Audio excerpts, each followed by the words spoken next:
Mm.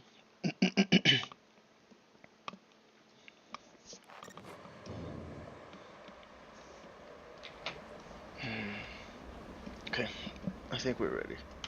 Social experiment where strangers share honest and complex truths. We ask that you treat the participants with respect. Thank you for listening to their stories.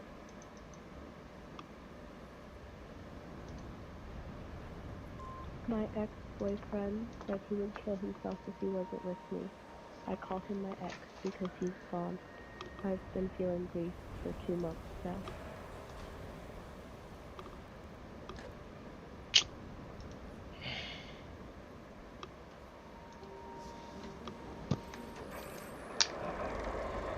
You died later. Why?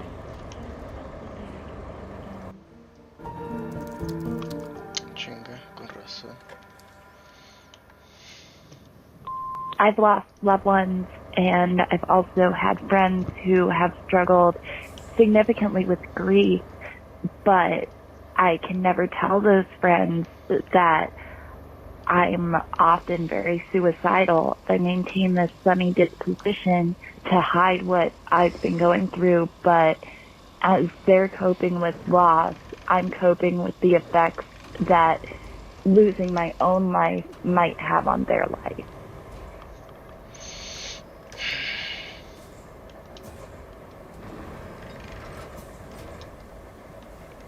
Oh no. I sit in the same position as her every single day. My mom, who has done the most for me, I feel like I can't even tell her how I feel sometimes, because the times where it's gotten really, really bad, seeing her feel like she's going to lose me has hurt me so bad. Sometimes putting on a sunny disposition is trying to protect other people, and sometimes it's also trying not to address maybe what's going on with me. And so you use it as like a hiding mechanism for yourself as well as for other people. And it is a dangerous thing to feel kind of that alone. I'd highly encourage this person that they might be surprised if they share how they're feeling with their friend. When I was like 12 years old, me and my 2 brothers were told that my grandfather had passed away of a heart attack. It was really sad, first death I had to go through, and then fast forward 2 years later, maybe more than that, I'm snooping through my mom's phone, and I find her Reddit account. And on her Reddit account, she detailed how my grandfather actually committed suicide. They just told me he had a heart attack because they didn't want to explain the concept of suicide to me. He had died 2 years ago, but now I'm breathing all over again and for something completely different. And I can't tell my family. It must really hurt because they said they can't tell other people or tell their family. It hurts that they can't mourn in the way they usually do. I would understand why she wouldn't want to tell her children how he actually did it, because I know that suicide is a very hard topic to discuss. I can't imagine being an adult trying to explain really big topics to a kid. Because what? I don't know what I would do. The first overdose, the first death in my life, I wasn't told what actually happened. I actually was also told it was a heart attack. It's almost like you have to solve a puzzle before you can grieve when it comes to that kind of stuff, especially when you're younger. For this specific person, they didn't keep that information from you to hurt you. It was to actually protect you. So I've grown up in the Bible Belt my entire life, and earlier this year, my cousin died by suicide. Previous to this, I'd removed myself from religion. It's probably been about a year now. When the time came for the funeral, all people could keep saying and talking about was, thank goodness he was saved 2 months before he died. And they kept repeating it over and over and over again. And in those moments, I was so angry, because I know that there were people there at his funeral who thought that he probably went to hell.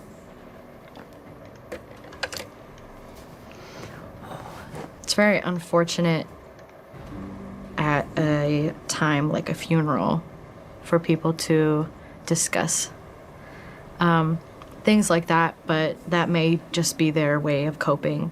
Suicide is a very hard thing to conceptualize, especially when it's your loved ones. So relying on faith is definitely something that is an anchor for a lot of people to get through stuff like this. After I lost my sister, the judgment that I just saw from the church when I wasn't actively going back after the loss, oh man, I relate to that so well. My 15-year-old brother took his own life 3 years ago. Every day I struggle with forgiving him because it seemed like a very selfish and weak thing to do. My dad took his own life 2 days before my 10th birthday. And, you know, it ripped the family apart pretty significantly. And I remember I had woken up the night that he had passed. And I had dialed his number. I was like, I just want to talk to him so bad, you know? And then I never did. And for the longest time, you know, I was like, that would have made all the difference. I find that I'm angriest in moments of transition. So like graduating from high school or, you know, getting a new job. Moments where it's like, I wish he was here to see what I'm doing. Maybe it's too easy to say we all make mistakes, because that's a pretty big mistake.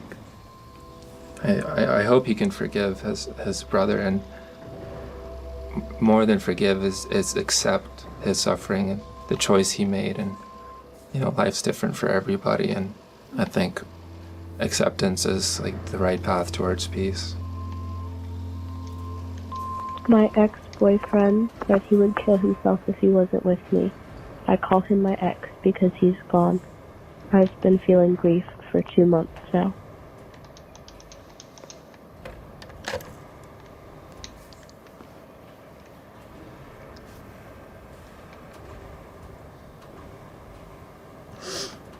Someone very close to me when I was younger was suffering with depression and was very suicidal, and I was really the only person that knew what they were going through. I had went home and told my mom because this time it was real. I never talked to her after that. I was receiving messages from my friend about how much she hated me for doing what I did. If you could say something to me 12 months ago, what would you tell me? I would say that I'm proud of her. I lost my best friend from suicide when I was 23. I used to do a lot of drugs so I can see her again, and it was just crazy times. After I stopped doing drugs, I kind of forgot about her, and then I think that's better for me to forget about her than actually think about her, because there's no point when she's not even here anymore. I feel sad for this person that they feel like they should just forget about them, that's gonna make it better. I can't imagine just forgetting. Even the shirt I'm wearing, this is my husband's shirt. I haven't gotten rid of anything, and I don't plan on it, you know, to forget anything. You know, my husband hung himself, and to this day, like it's like a little, almost like a video saved in my mind of exactly walking in the house. I struggled a lot with seeing him all the time, and that still happens at times. You know, I'll be driving and I'll look, you know, through my mirror and look into my back seat, and I see him with a rope around his neck, how I found him. Wow. I don't know, I wish that I remembered more of the happy stuff, but it's difficult, you know. It's just like there. I had a friend who passed away in the winter of 2018, and on the 2-year anniversary of his death, he came to me in a dream. And in this dream, he gave me a really, really long hug. And then he told me, I know that this isn't okay to ask of you, but you could always join me here. I'm always so lonely. And I told him I can't, because there are too many things that I have to look forward to. he told me, that's okay, just promise me we'll hang out once you get here. And I think about that dream at least once a week. So I actually have so many dreams about my friend. She comes to me at least like once a month, but it's the same dream every single time. And I see her and I'm like, oh my God, Maya, like, where have you been? Like, I miss you so much. And she's like, I've been in school, and she's always in school. I mean, I graduated college almost a year ago, and she would have graduated at the same time. But she's still in college in my head, since she never really graduated, I guess. I hope that dream fades for her, I guess. Because I know my husband is happy for me of how far I've come. It's not been an easy one since he passed, but I know that he wouldn't want me to join him just yet. I know my husband is somewhere where his heart is at peace, and I know he's painting somewhere, listening to music, probably Mac DeMarco or Kid Cudi, having probably a taco. It's really easy to say it gets better. We need to say that to each other, I think. But it's really hard to believe or to understand that it does get better. Because people would say that to me all the time, and like, you want to slap them. I once woke up in like a pool of my own blood. I remember being a little upset that I woke up. But I'm so glad I did. You know?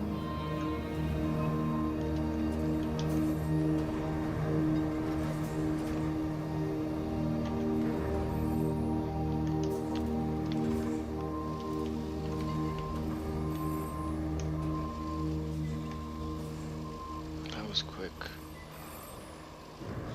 I think that's done, right? The video.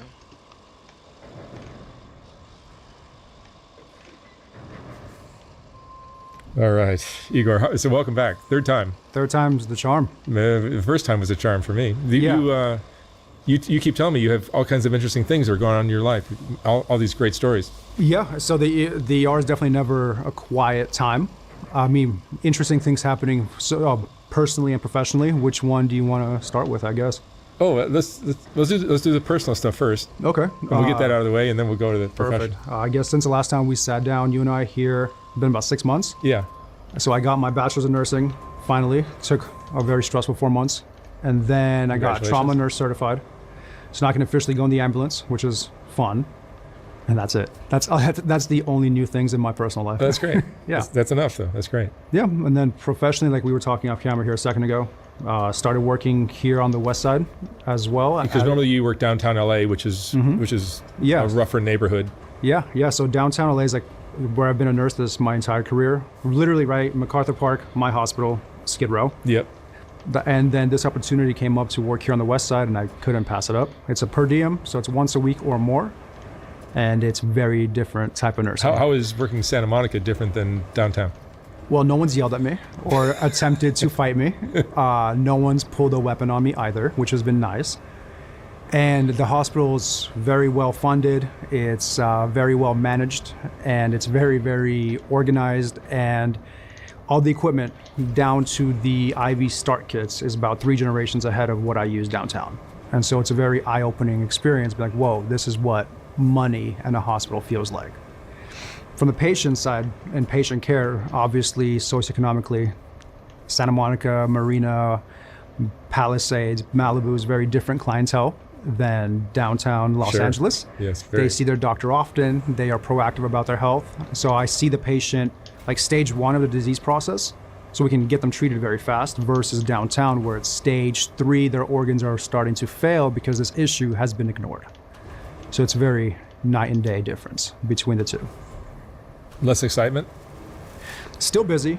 We still get, of course, the cardiac arrests and the strokes that come in. That's every emergency room everywhere. But I haven't pulled any brains out of my pocket. And no one's, haven't seen someone's chest cracked open or anything of that nature. And I'm not asking for names, but you probably have celebrity clients too that come in. Yes, they do reside in the local area. It's weird because I get a raw, there's no cameras around, look at these A-list celebrities where it's just a sick person lying in a bed. I've had 5, I would say, A-listers. 4 of them have been fantastic, and one of them was exactly what you would expect from a celebrity client. So I let some of that downtown Los Angeles attitude come out a little bit. And luckily, they were then nicer after the fact. I didn't say anything too egregious. I just said, I'm not like the person sitting behind me. I'm not your personal assistant. If you don't want help and treatment, you can leave, and we will put someone in this bed that wants to actually be here. And they decided to stay. I was like, all right, excellent. Nicely handled. I'm sure I got written up, but it's fine. It's fine. And you know, the details of your job downtown are always going to be fascinating. I'm sure you have more stories there. Yeah. Tell me. Share. Ready to start? Yeah, I love all the dirt that you share with us. Okay. Shit, man. This one's definitely burned into my brain forever, and my colleagues as well, because we haven't stopped talking about it since it's happened. It was I'll preface this by saying you never say the word quiet in a healthcare setting, because everything just pops off. I'm not at work right now, so I can say it. Still gonna knock on some wood down here, but it was a quiet night. Patients were all stable. Everyone's kind of just hanging out at the nurse station. I'm in the hallway chatting with the security officer. I see a off-white RV pull up into the ambulance bay. If it's a medical emergency, people are usually very animated. They jump out of the car, hey, I need help, my so-and-so is not breathing, whatever. But it's just sitting there. There are big signs that say no parking, ambulance only, move. Because if an ambulance is coming in, lights and sirens, they can't have a vehicle blocking the way. I look down and I see through the passenger side window, it's a guy and he's just sitting there shirtless. Already a red flag. It's 3 o'clock in the morning. I work night shift and he's just sitting at the wheel. I tell security, I'm like, hey man, go call this in, check this out, because he can't sit there. Security officer walks out, talks to the guy. Security officer looks back at me. He's like, oh, he's saying his friend needs medical attention. And then they are in the RV. So I'm like, but nobody got out of the... No one got out of the car yet. Yeah. And so we're like, okay, is this a trap? Are we all about to get murdered out here as soon as we step foot into the RV? So I call in for more of my colleagues to come, and then I tell the charge nurse, it was Craig that night. Good nurse, taught me a lot when I was a new grad. I'm like, hey man, bring a gurney, just in case this is real. We get inside the RV numbers so that it's not like an ambush or something. We don't know, it's downtown. It's crazy over there. On the bed, there's a naked woman. She's gray, like her skin color, gone. We check for a pulse. She is stiff as a board. And we're like, all right, so she's been dead for a little while. It's called rigor mortis. It's been 2 to 4 hours probably since she's passed away. We grab her, put her into the gurney. We start CPR because only the doctor can go ahead and pronounce time of death. So we're doing CPR en route back to the main emergency department. Run the code for about 3 minutes. Doctor calls time of death because she's freezing, she's rigor mortis. There's no chance of bringing her back. We have security boxed in the RV because we suspect foul play based on her presentation, where she is kind of inflamed in her body. It's like the pelvic region, her facial region. And so we suspect that it's possible that he was potentially having intercourse with her post-mortem, like after she had passed. We call the police come, investigate him for a few hours, and they just non-conclusive. A different unit shows up to get her fingerprints and all that. Turns out she's been a missing person for 3 years. Don't know if that's by choice or what. We're all just standing around being like, what are we doing here? Because it's a coroner's case, but very clearly, this guy had sex with a deceased woman. And the police unfortunately didn't take him, they let him go. I don't know the process. Maybe they followed up after the fact. But the reason that one is insane is, so standing around the hallway, it's like me, the doctors, the police officers, everyone's just watching him walk out of the ambulance bay. He turns around, looks at all of us, goes, night's still young, fellas, gets in his RV and leaves. Wow. And we're just like, yo, this just happened. And I wish I could say this is my last and first necrophilia case, but I doubt it, working in this environment.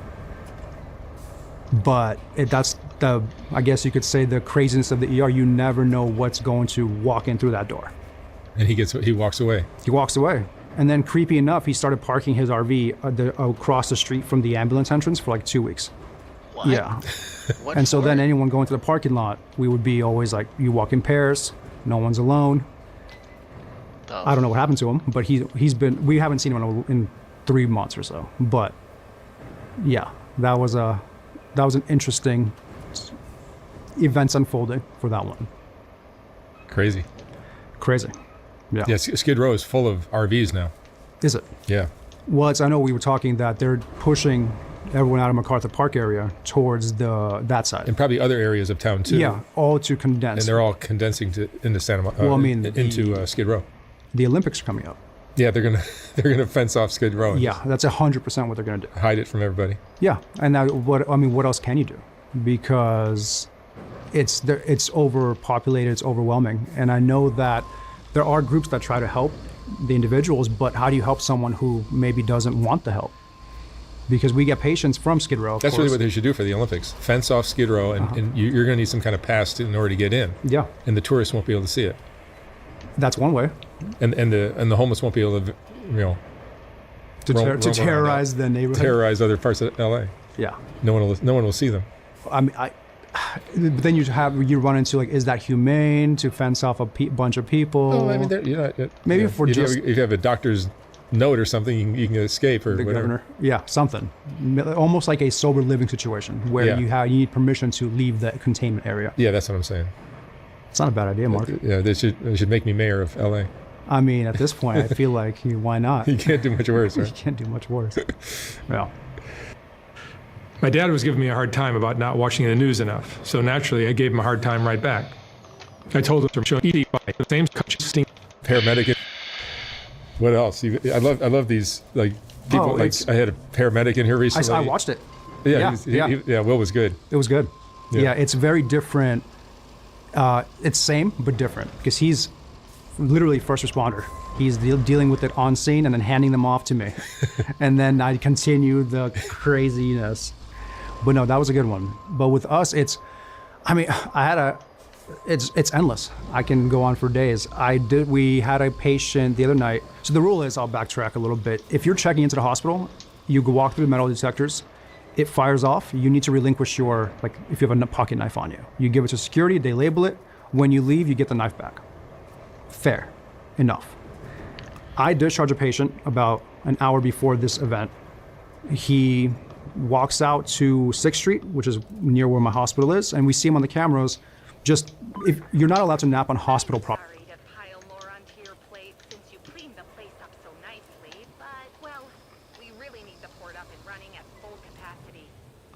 Now what? To do, namely, bring some supplies in, fix all the pipes, and make sure the port machinery has power to operate. No rest for the wicked, huh? Once that's done, we'll have a stable way of supplying our operations and the locals.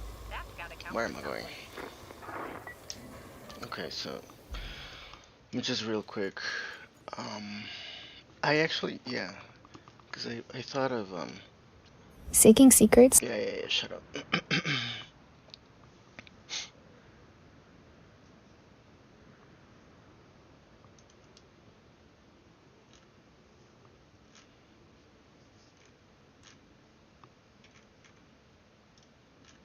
Seeking Secrets is a social.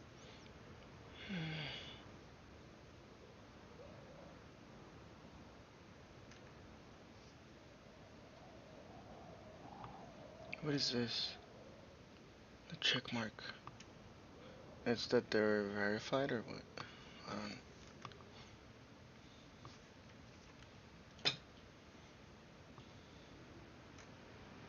Well, I guess I can do this one. Or wait, hold on.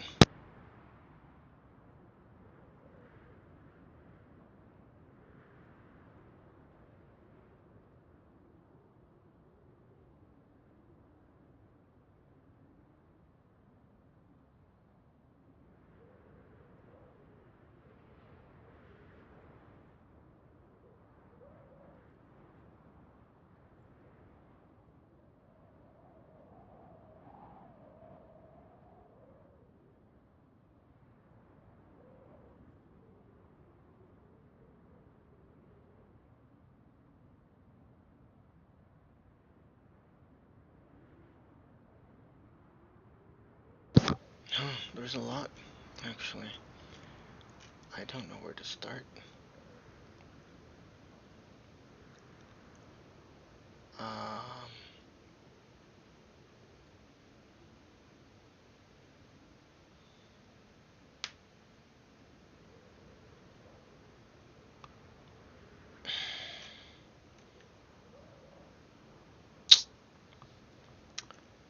don't know. Let's just do this one. If it doesn't work, then...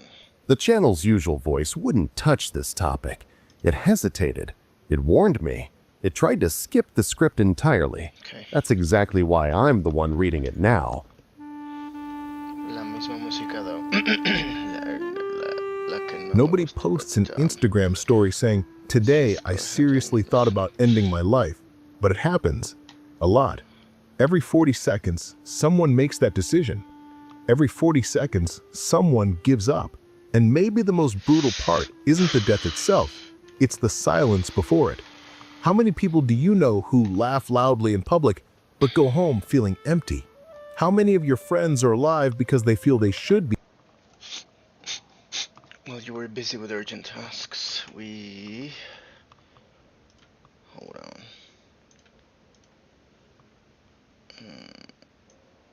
Let me just do this and then activate this. No, just like that. While you were busy with urgent tasks, we figured out what was wrong with those port cranes, and there's good news. We can easily make them move again. All you need to do is find the backup generator, bring it back, and install it at the port to relaunch the chain hoists.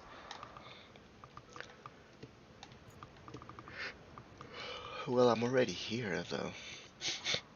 Okay. It's tracked. Let's just go. Is it? Oh, that doesn't work anymore, apparently. Not because they want to be. How many wake up in the morning and have no idea why they're still trying? They don't talk about it. You don't talk about it. Because saying, "I'm thinking about dying," is treated like a crime against society. Listen to this. Albert Camus, one of the greatest writers of the 20th century, starts his book, The Myth of Sisyphus, with a sentence that is not metaphor, not poetry. It's a punch. There is only one truly serious philosophical problem: suicide. He means it literally. No other question matters before this one.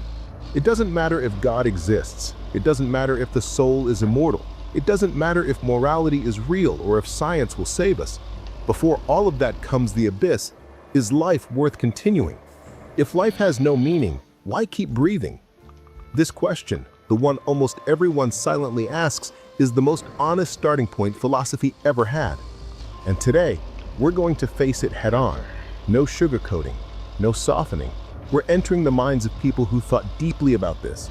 Philosophers, writers, psychologists, people who went into the dark and returned with words. People who weren't afraid to ask what everyone else hides. Today you'll understand why Camus, Saran, Nietzsche, Durkheim, Hume, Kierkegaard, Frankl, Tolstoy, and even God, or the abs- I always thought our company was a mess, but this port authority is just out of this world. You know why they've been sitting around with no power all this time? They lost their backup generator. You know where? Drum roll, please. On their own premises. You can't make this stuff up. Now you only need to find and install it. After that, I suggest you hightail it before you catch their incompetence.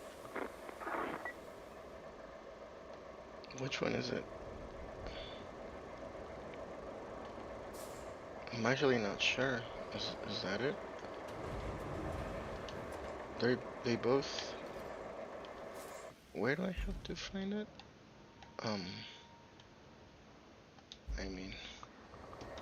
Absence of God are part of this story. And you'll understand what this question has to do with you, your boredom, your pain, your anxiety hiding behind "I'm fine." This video isn't about death. It's about what keeps us alive, or what doesn't. But before we begin, understand this clearly.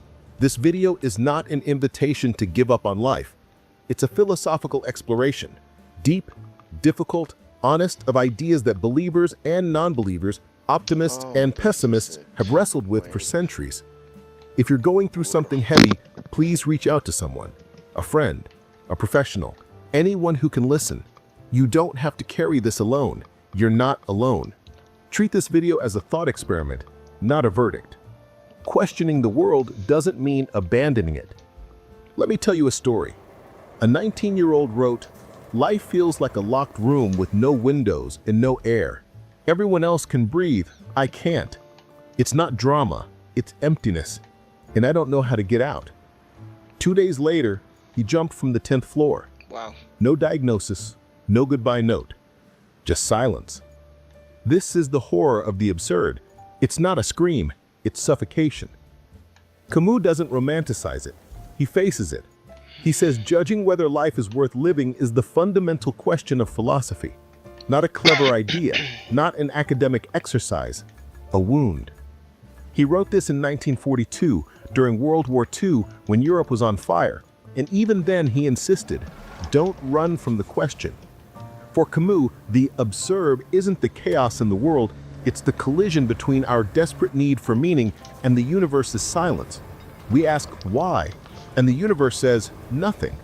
And suicide appears as the most direct reaction to the silence. But then comes his twist. Recognizing the absurd doesn't force you towards suicide. It can actually be the beginning of freedom.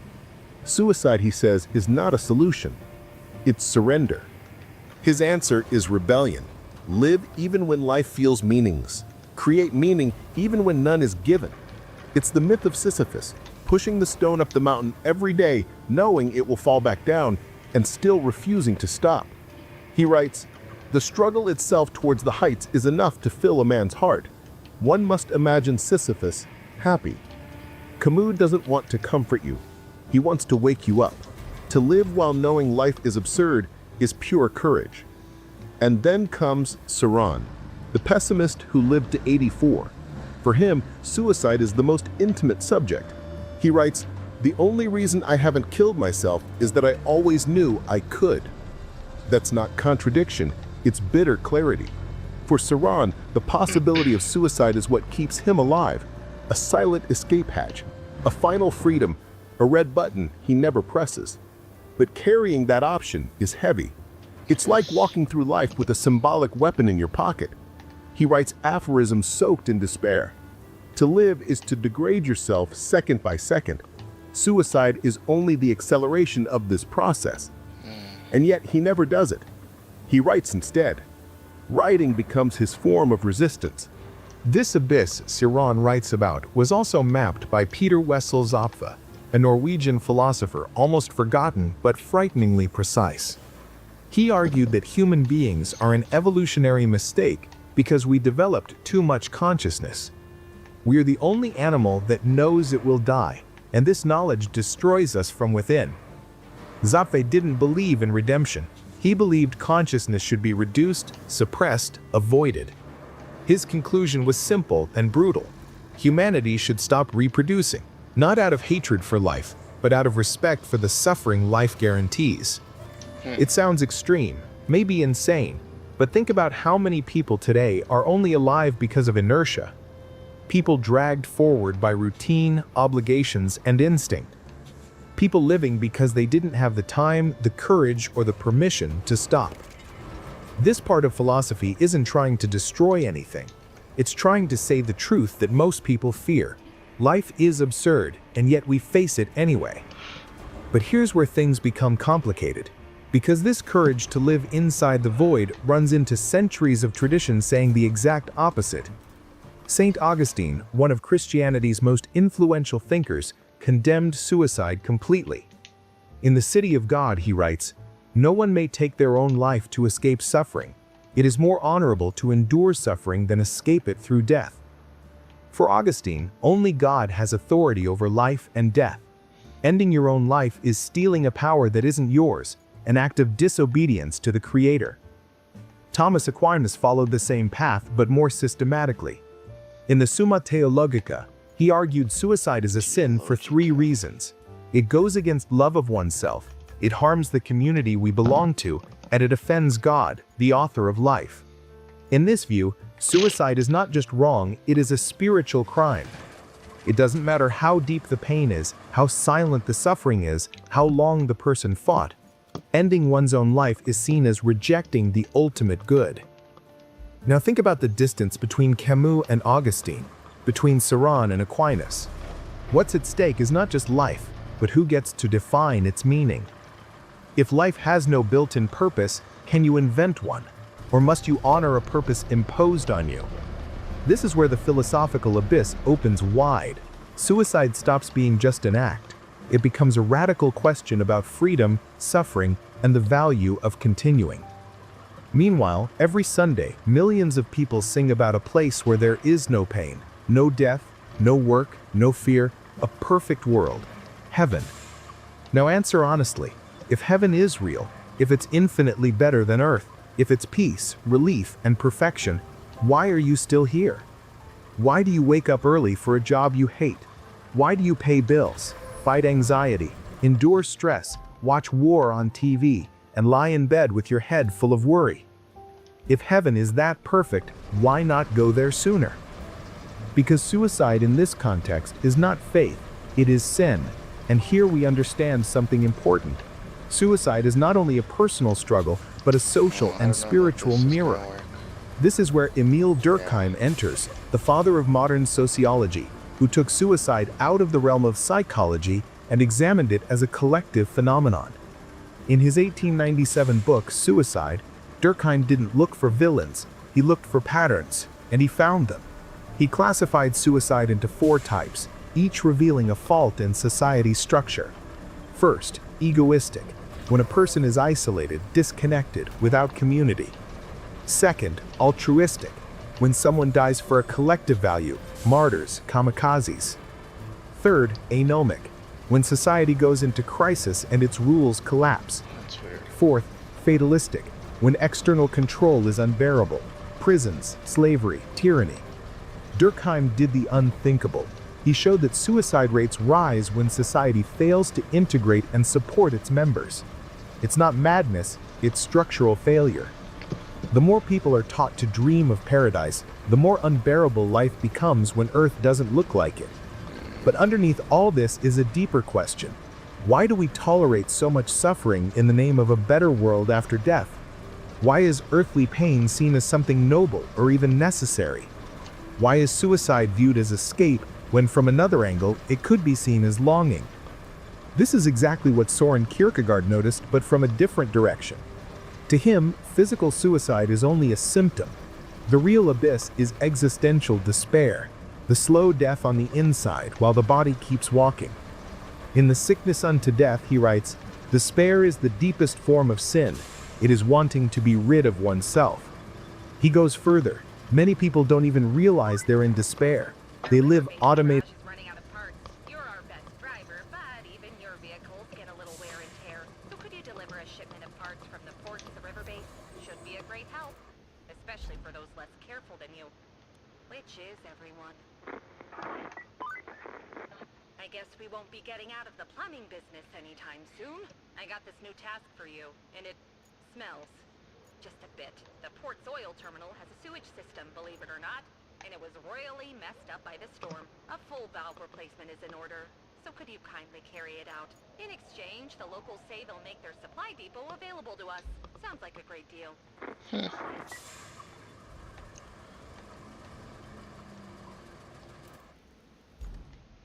So that's connected, but this over here is disconnected.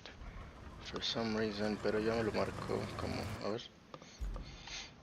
Connect electricity. Quién sabe, porque I'm just gonna make sure that it does match.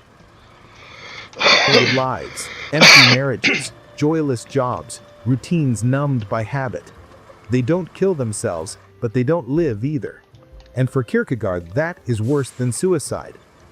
The solution for him is not escape, but encounter, reconnecting with God and with one's true self. But here is the cruel problem.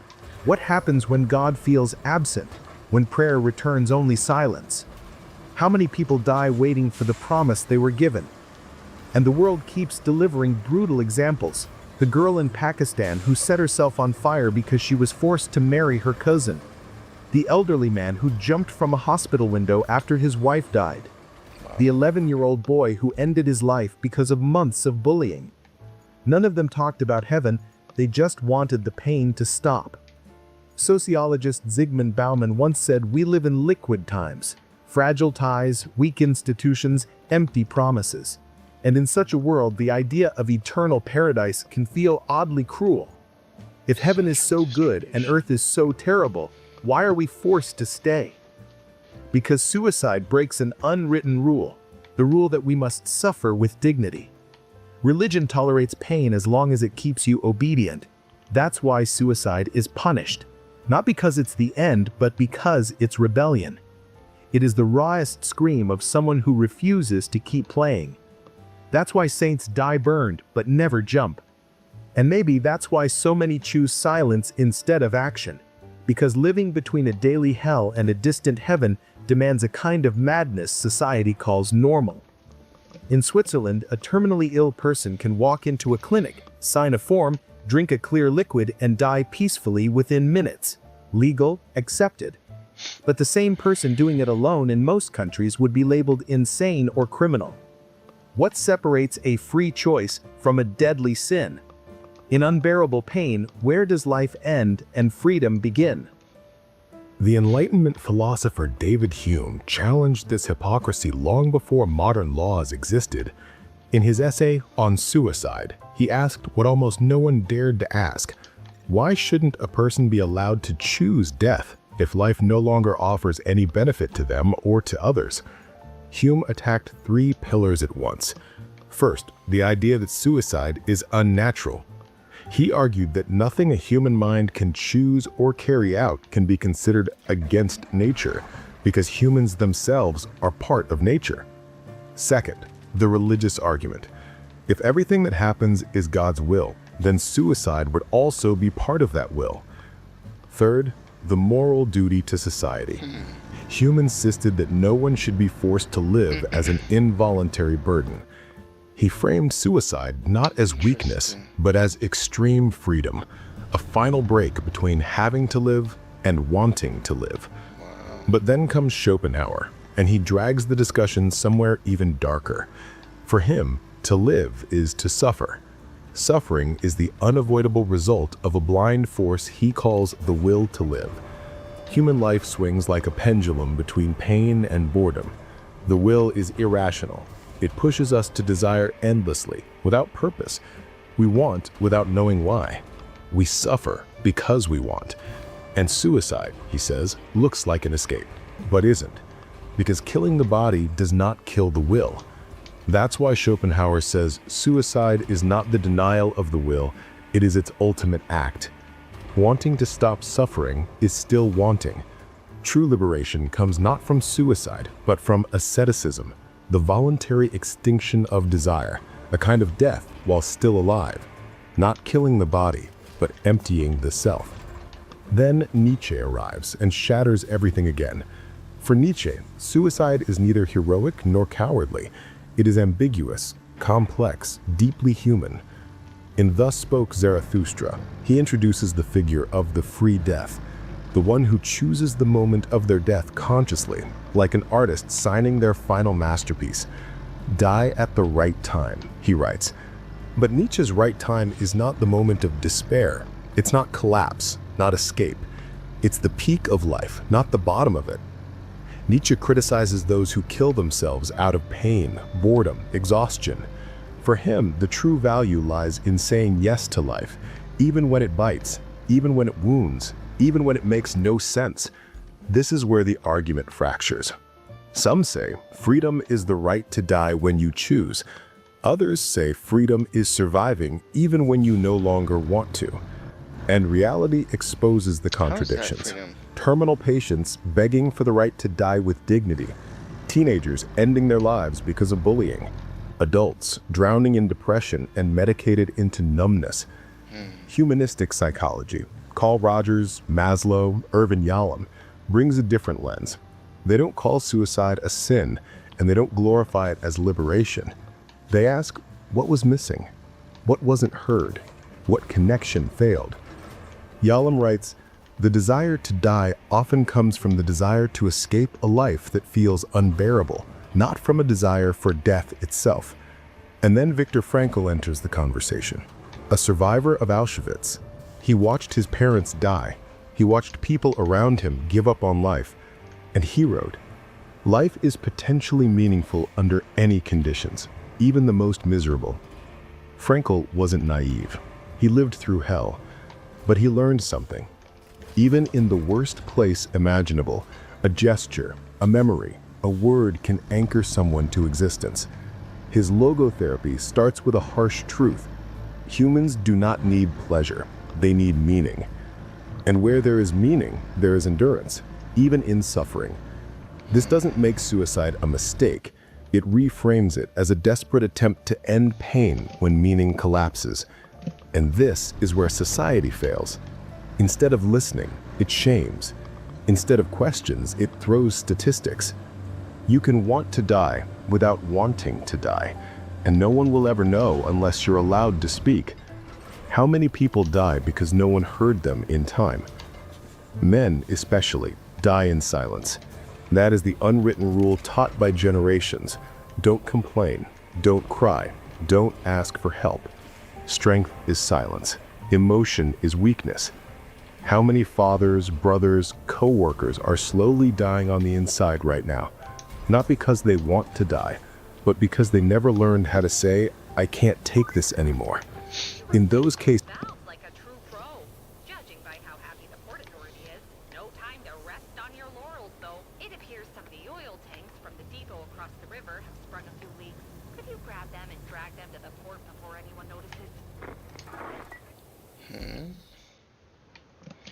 The beached fuel tanks to the port. Beached fuel tanks.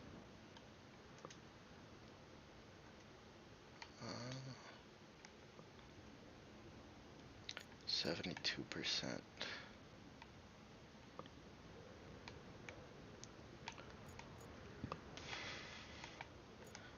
Well,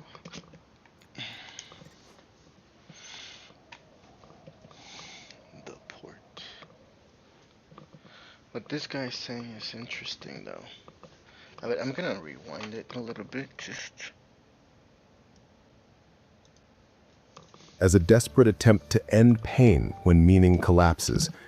And this is where society fails. Instead of listening, it shames. Instead of questions, it throws statistics. You can want to die without wanting to die, and no one will ever know unless you're allowed to speak. How many people die because no one heard them in time? Men, especially, die in silence. That is the unwritten rule taught by generations. Don't complain, don't cry, don't ask for help. Strength is silence.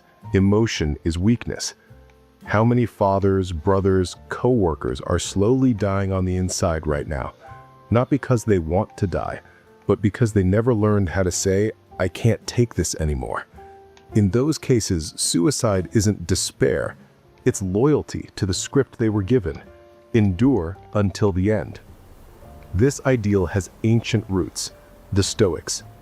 Marcus Aurelius, Roman emperor and last of the great Stoics, wrote during war, plague, conspiracy. In Meditations, he says, life is a campaign and a journey through foreign land. For the Stoics, pain is not the enemy. Death is not a tragedy. The real evil is losing control of oneself. Suicide is not forbidden, but neither is it praised. It is allowed when someone has no more rule to fulfill, when dignity is gone, when reason gives permission. That's why Seneca, ordered by Nero to take his own life, did so calmly, methodically. For him, death was the final act of freedom, if chosen with clarity. But here's the wound. If suffering is part of life, and endurance is noble, where is the line between strength and self-destruction? Today, people act like Instagram stoics, repeating quotes about resilience while their bodies and minds collapse. Phrases like stay strong and hold on have become polished masks for a culture terrified of emotional failure.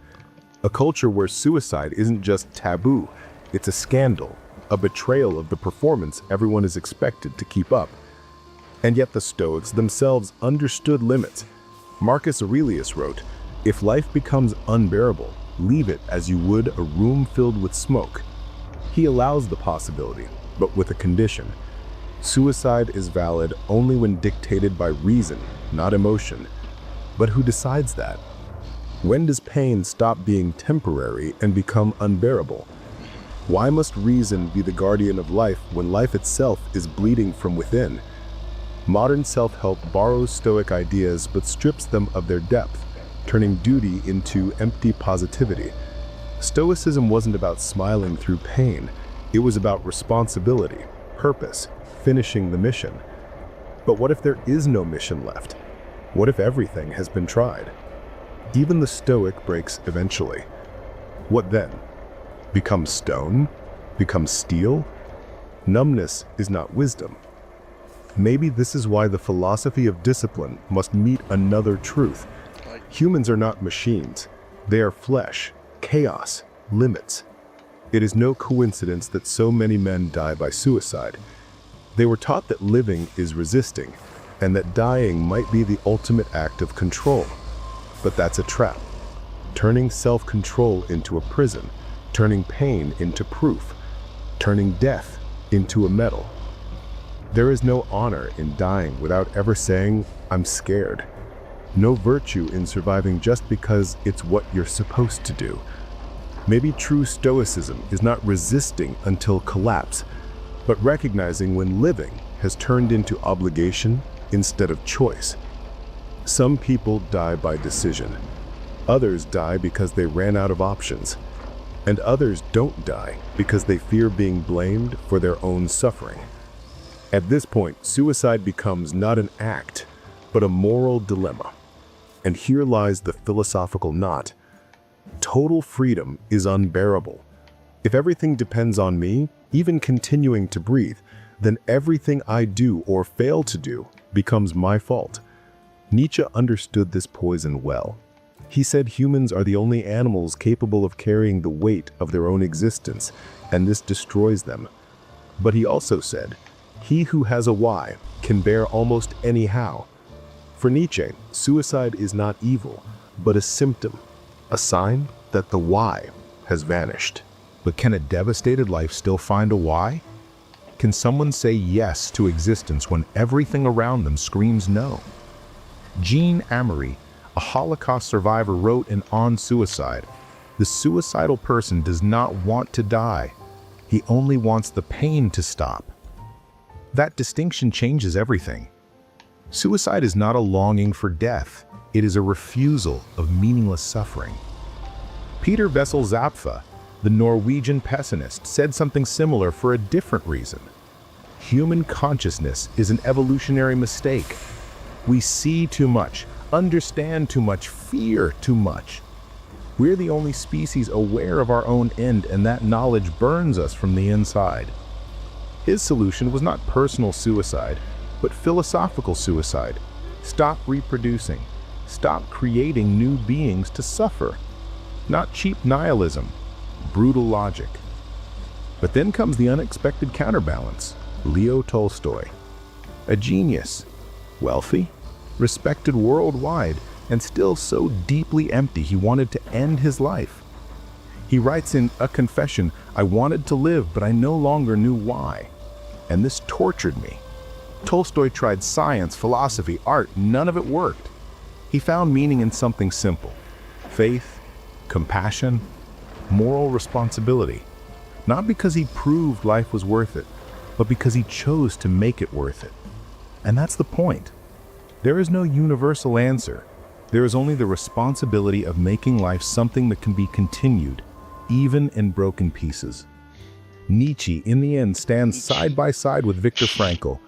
Both say the same thing in different languages. Meaning is not found, it is built.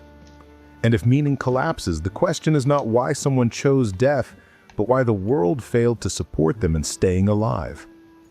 This is where humanistic philosophies step in, not with theories, but with outstretched hands. Carl Rogers, with his person-centered therapy, wrote, "The curious paradox is that when I accept myself as I am, then I can change."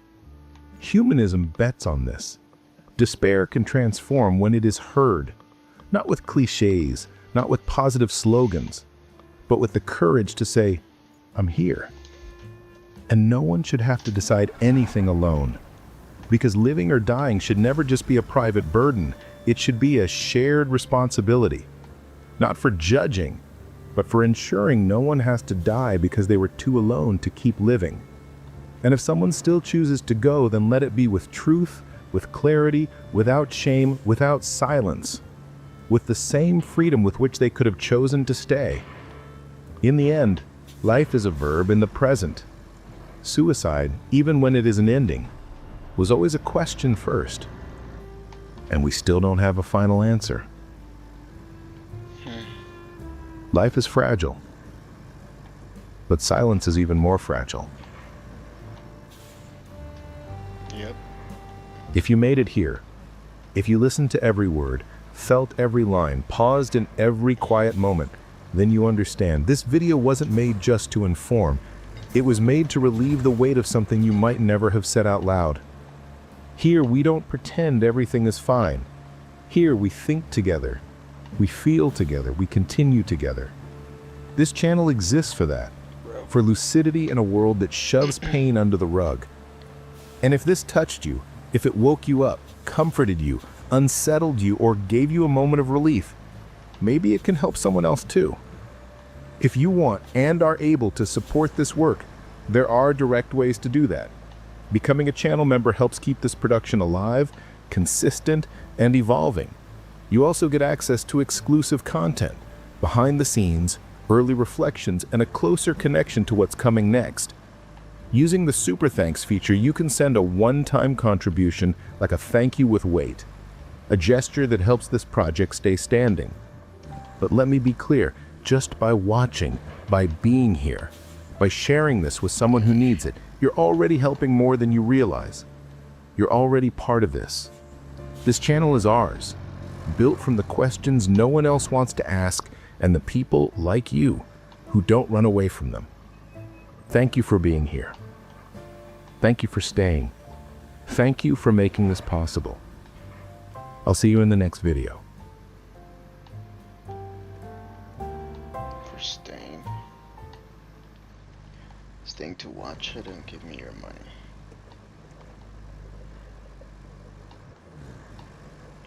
The people, because there's this odd sort of co-philanthropy that's occurring.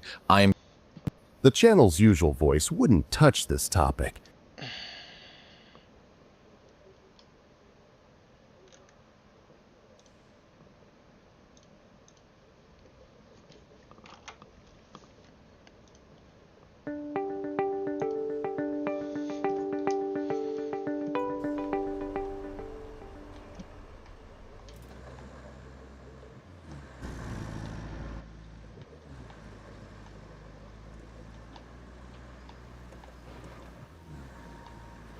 Each year, approximately 3,500 Canadians die by suicide. In 2012, a local survey here in Nova Scotia found that about 1 in 5 students aged 15 to 24 considered attempting suicide, and almost 1 in 10 had thoughts the previous year about taking their lives. The statistics indicate that suicidal contemplation is common, and yet many people have a hard time imagining how someone could even consider it, let alone feel like they could safely explore these very difficult conversations with others.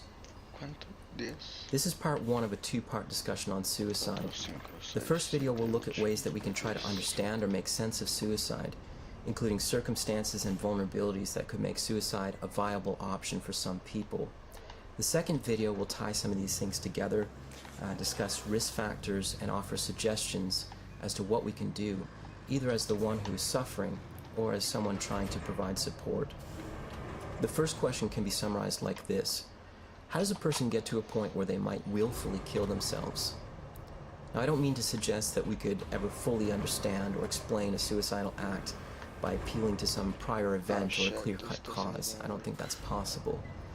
But that shouldn't prevent us from developing a rough sketch that will help us consider suicide from the perspective of the individual who's suffering. But first, let's address some common areas of confusion. Many people seem to think that suicide is caused, at least in part, by an underlying illness or a disorder like depression. For example, the website suicide.org states that over 90% of people who die by suicide have a mental illness, that the most common of which is depression, and they claim that untreated depression is the #1 cause of suicide. Now, if depression is the leading cause of suicide, it makes sense that we should try to understand what causes depression. Unfortunately, mental health professionals are largely divided on that question, or on whether there could even be a straightforward answer that generalizes across individuals and their very particular life circumstances. Some people claim genes or biology cause depression. Some say that it's the environment or external stimuli.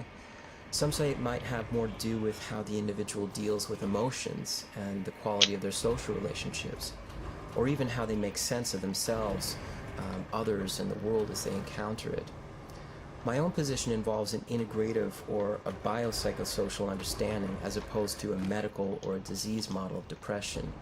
I also believe that a full understanding of depression must take into consideration the person whose subjective experiences are at the core of the discussion. Still, many professionals insist upon a disease model that takes depression to be a chemical imbalance or a brain dysfunction. If this is true, and if suicide is largely caused by depression, then it would seem to suggest that suicide is ultimately caused by a dysfunction in neurophysiology. There are many problems with this line of argument.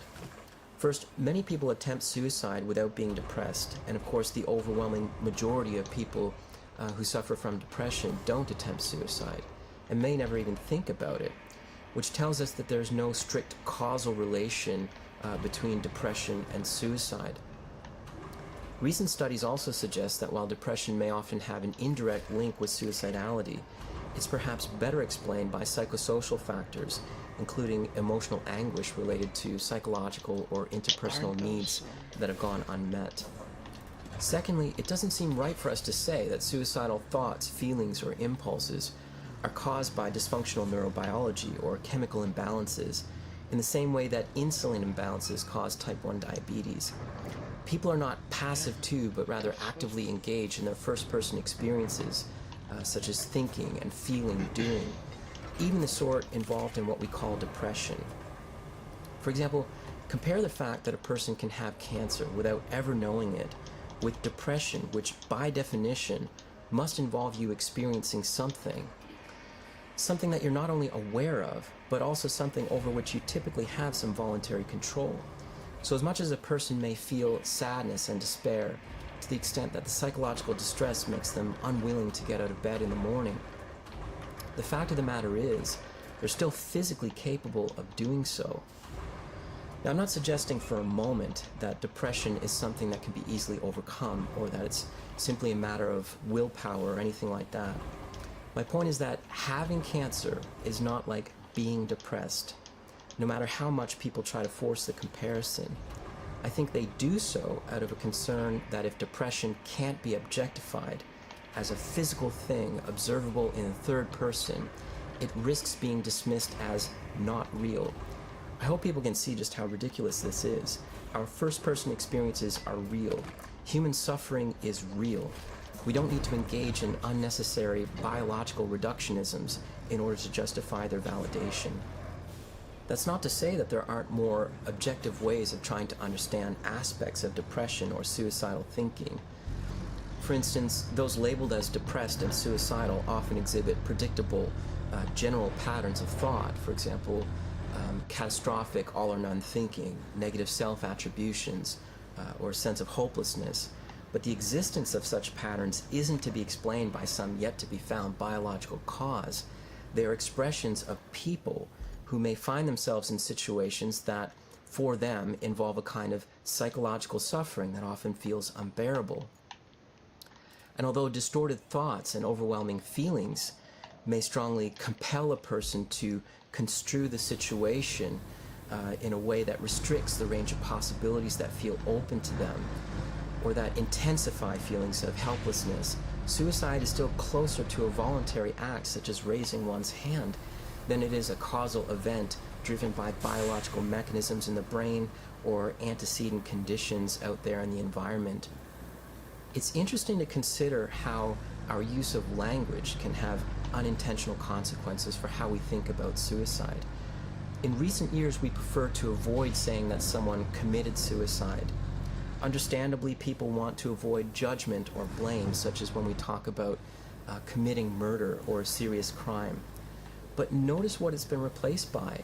Now we say that someone died by suicide, which may take it from a personal act to a passive event, such as when we say that someone died by food poisoning or died by heart attack. This makes it sound like the cause of suicide might be discovered in some neurophysiological event or succession. And all the distance you just covered there got me thinking again. I know we're not doing that much in the grand scheme of things. I just sit here and help you help folks. Well, what could really be better than this? Makes me feel like we're both doing something useful. Feels good, don't it? I don't know, bro. Of environmental happenings, the human being is no longer within focus. In my opinion, suicide needs to be understood in the context of the thinking and self-aware person. It is the product of the conscious individual and how they experience themselves and their world. It has to do with relationships, with meaning, a felt sense of significance, and so on. In other words, suicide is deeply personal, and any sensible explanation of what brings a person to consider suicide needs to be understood in the context of the individual, for whom the suicidal act is a contemplated possibility. In my own experience as a psychologist, having worked with many suicidal clients, I tend to envision two very rough pathways to contemplating suicide. These two ways of understanding suicide are far from inclusive. For example, in this video, I won't have a thing to say about suicidal acts in the name of religion or ideology, nor will I say anything about doctor-assisted suicide related to terminal illness or as a means to end further physical suffering. Doctor-assisted? This brief sketch will only explore what are, in my opinion, the most common ways that people come to consider suicide.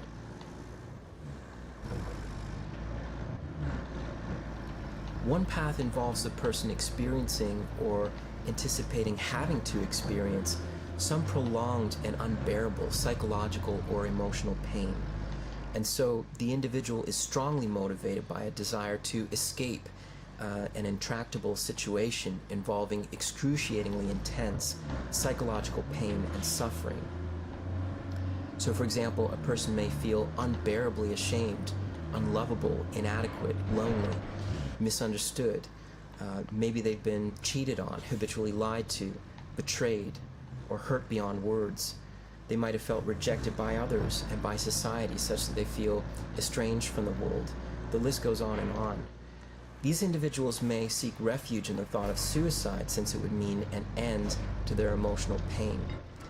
This person may even imagine their death as a kind of relief, not only for themselves but also for significant others whom they suspect are somehow burdened by their existence.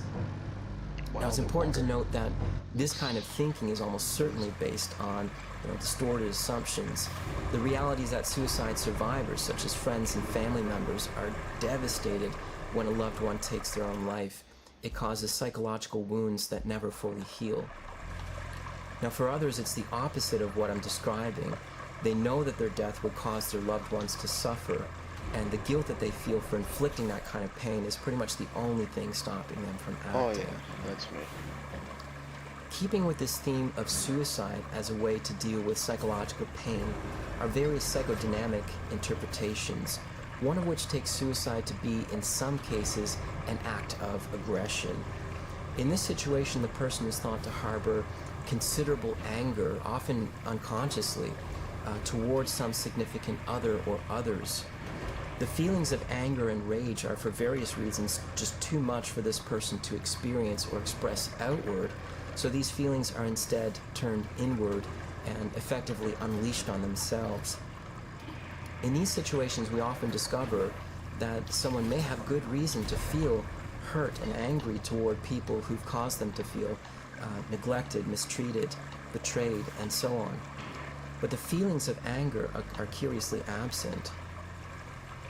This is important to note because anger is a mobilizing force, whereas its absence can lead to extreme passivity or compliance in relationships, as well as a person feeling an unjustified sense of shame about who they are and feeling hopeless about their situation. These individuals often feel victimized by the world and by relationships and feel just powerless to do anything about it. Also note that anger can sometimes be expressed indirectly, such as the case when suicidal patients often fantasize, sometimes with pleasure, about the emotional pain or guilt that their death would inflict on the people with whom they're angry. If someone is struggling with these sort of internal dynamics, then in therapy, we would work with the client to discourage either the internalization or the indirect expression of anger, and to promote the healthy experience and communication of such feelings, not to encourage aggression or violence, but to mobilize and empower the person to challenge or change unhealthy relationships, some aspect of their life situation, or even a way of looking at life and one's problems. Now, this is just one example of a psychological conflict or difficulty that could be relevant to the experience of prolonged sadness, despair, and thoughts of suicide. It's certainly not the case for everyone, but it suggests that we need to have an understanding of how a particular individual deals with feelings and how they relate to others.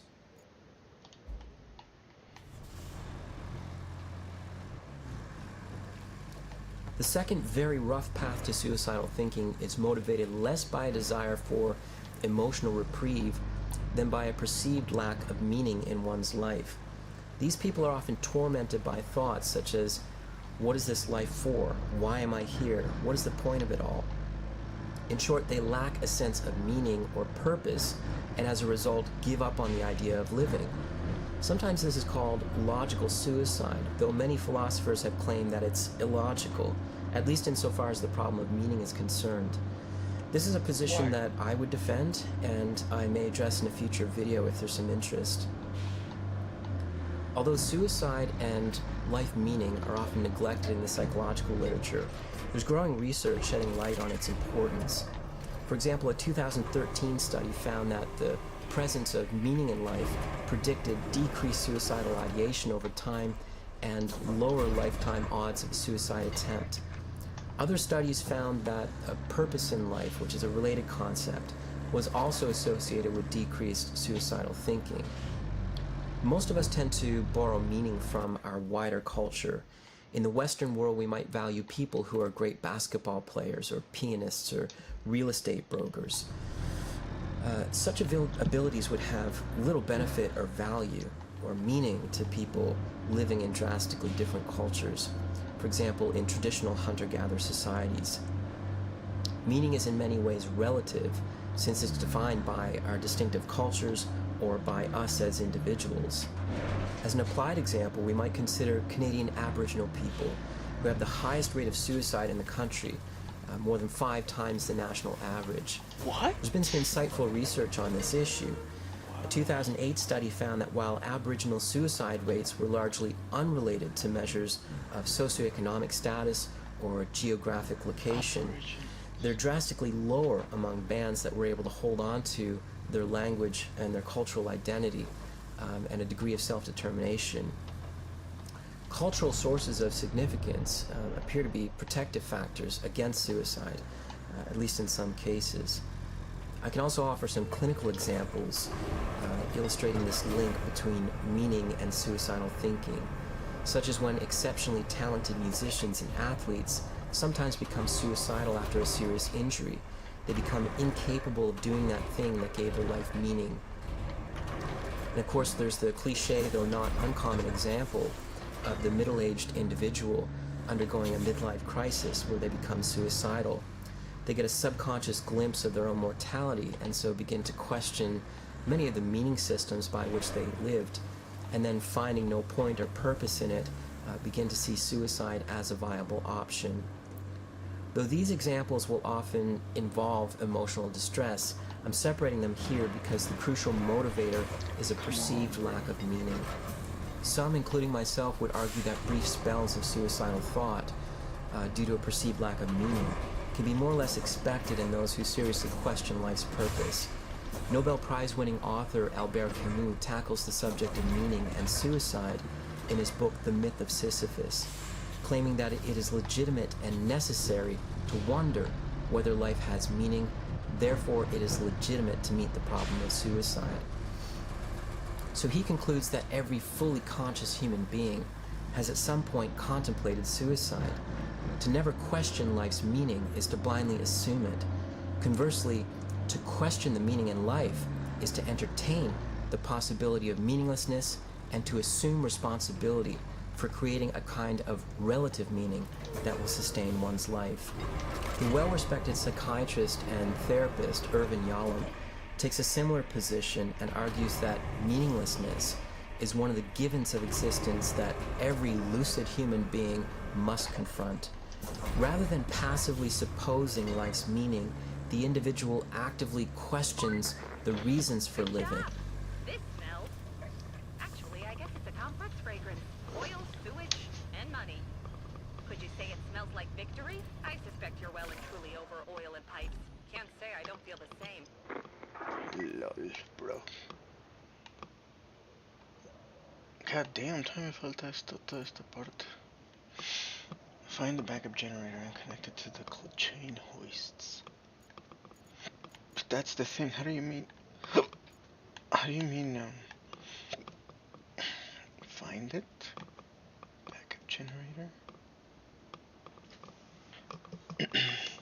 Connect it to the chain hoists. What's the chain hoists? What does that mean? Chain hoists.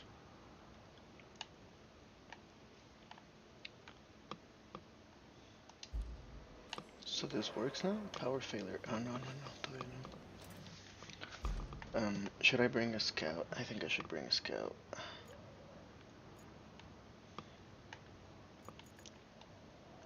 Well, is this...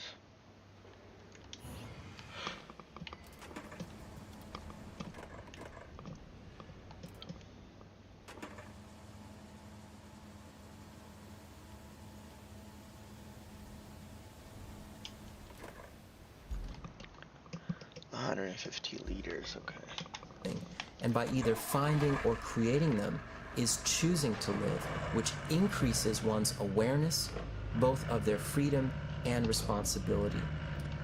There's so much more that could be said, but I want to stress that even in such cases where suicide is entertained, this is only a starting point and arguably shouldn't end in the physical act of suicide. It's interesting when we go from this link between suicide and sociocultural sources of meaning back to the common conception of suicide as something tied to a mental illness. Mental illnesses are often regarded as comprising clusters of symptoms arising from within the person. But we could perhaps make a case that it's not always the person who is sick, but the larger society or culture, in the sense that they're unable to provide rich and viable sources of meaning, or to the extent that they don't permit the open expression and validation of real human emotion.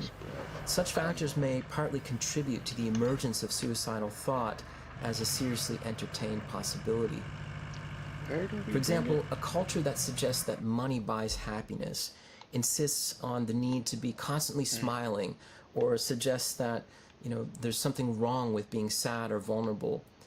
In our culture, men are particularly discouraged from expressing vulnerable feelings, or else they're labeled as weak, whereas women are discouraged from asserting themselves or expressing anger, or else they risk being labeled as crazy or difficult to work with.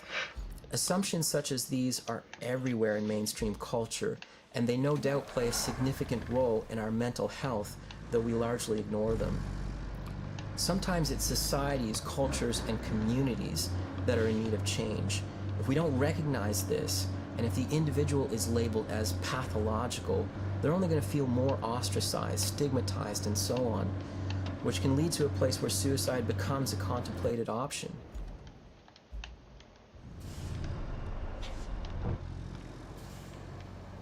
As suggested at the start of the video, many teens and young adults contemplate suicide. So before wrapping up, I'd like to take a moment to explore some of the reasons why they might be particularly vulnerable. When we're small children, our whole world is typically defined by our relationships within the family. Experiences with parents and siblings teach us about ourselves and about the world, and our parents are ideally, though not always, our primary place of psychological support. But during adolescence, most teens find themselves spending less time with family and more time with their peers. They care deeply about how their friends perceive them, and maybe a little bit less about what their parents think or how they might feel about them. For example, some teens will dismiss the opinions of their parents based on the intuitive thought that they wouldn't understand or get what they're going through. Perhaps they have reason to suspect this based on experience. Then again, I think it's just as often an unfortunate assumption that's seldom put to the test. Another issue arises when a teen can't seem to accept positive comments from their parents. For example, some teens, especially those prone to depression, might dismiss a loving comment from a parent as, stuff parents are supposed to say. This is really unfortunate because genuine comments or gestures from loved ones can be validating reminders of who we are.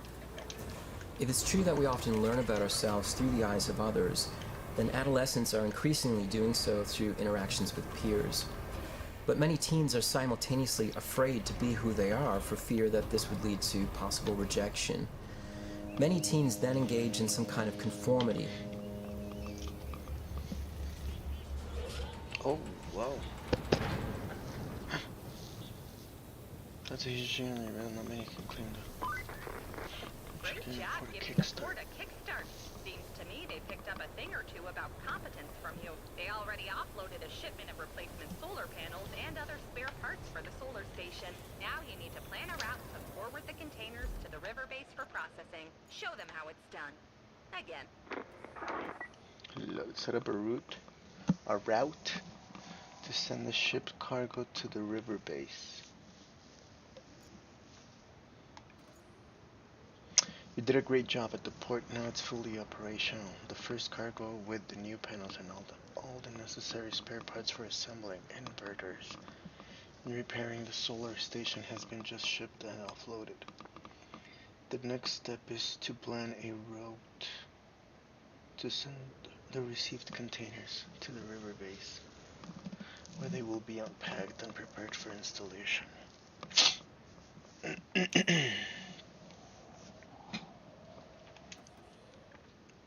Where? Okay.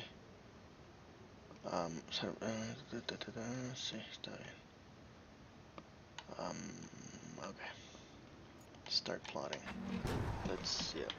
In an effort to find acceptance, but this only creates a schism between how we present ourselves on the outside and who we feel ourselves to be on the inside. This will often have the effect of others seeing us as generally happy or content while feeling internally sad, lonely, anxious, or misunderstood. Overall, teens put a lot of stock in relationships that can be extremely difficult to navigate, emotionally, intellectually, and socially. There are often anxieties and pressures to fit within social groups, and they have to traverse potential landmines related to implicit hierarchies and pecking orders. And of course, teens frequently experience all the intense sensations and feelings related to puberty and the exploration of romantic relationships. They also have unprecedented freedom, but with it come the burden of responsibility for their choices and anxieties about potential failure. Discovering these new capacities is often a lucid and exhilarating time in one's life, but it can also be very strange, alienating, and frightening. Adolescents have an increased capacity for self-reflection. From an existential perspective, many teens are questioning meaning and purpose with executive functioning skills that give them a new way of considering their place within the larger world. They have a unique experience of themselves in time. They're young enough that their experiences are novel, vivid, and teeming with raw sensation. Many will never feel so alive again. It's like repetition seems to dull the senses. Yet they're not quite old enough in years to know that they can survive some of the painful experiences that they're presently dealing with. A great number of those who have made it to adulthood have experienced extreme pain and suffering, but have lived long enough to see the other side of it. They have a kind of hope that comes from living, that things sometimes do get better, or at least, they feel less bad. There are all kinds of issues to discuss in relation to teens and suicide, but I'll leave it at that for now and come back to it maybe later. Okay, so that's going to be it for this video. We explored some ways to make sense of suicide as an act as opposed to a causal event, and two very broad and often overlapping pathways, including the problem of overwhelming emotional distress and that of meaning. In the next video, we'll look at how this translates into treatment and make some suggestions as to how we can support someone who is feeling suicidal. If you found this video helpful, please give it a like, subscribe to our channel, and share it with people who may be interested. Thanks.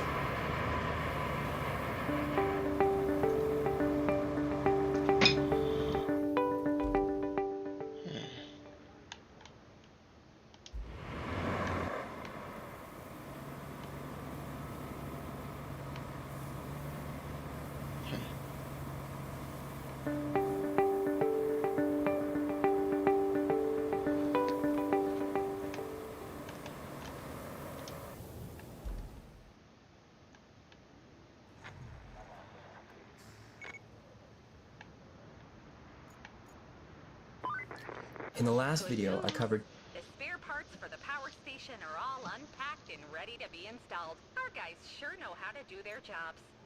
Unlike one port authority we both know. Now, you need to guide the convoy carrying parts from the river base to the solar station. Just make sure all the new inverters and panels get there. The terrain is rough. And I'd hate to explain why we need more replacements if any get broken.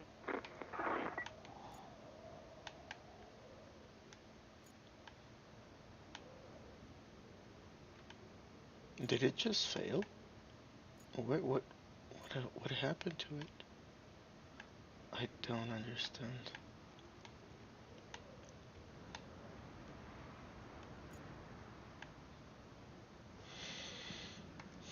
Plot route 5800. So five trucks. 160, 800. A ver. Wait up, I just want to do this real quick. I should probably sleep soon. No, not probably.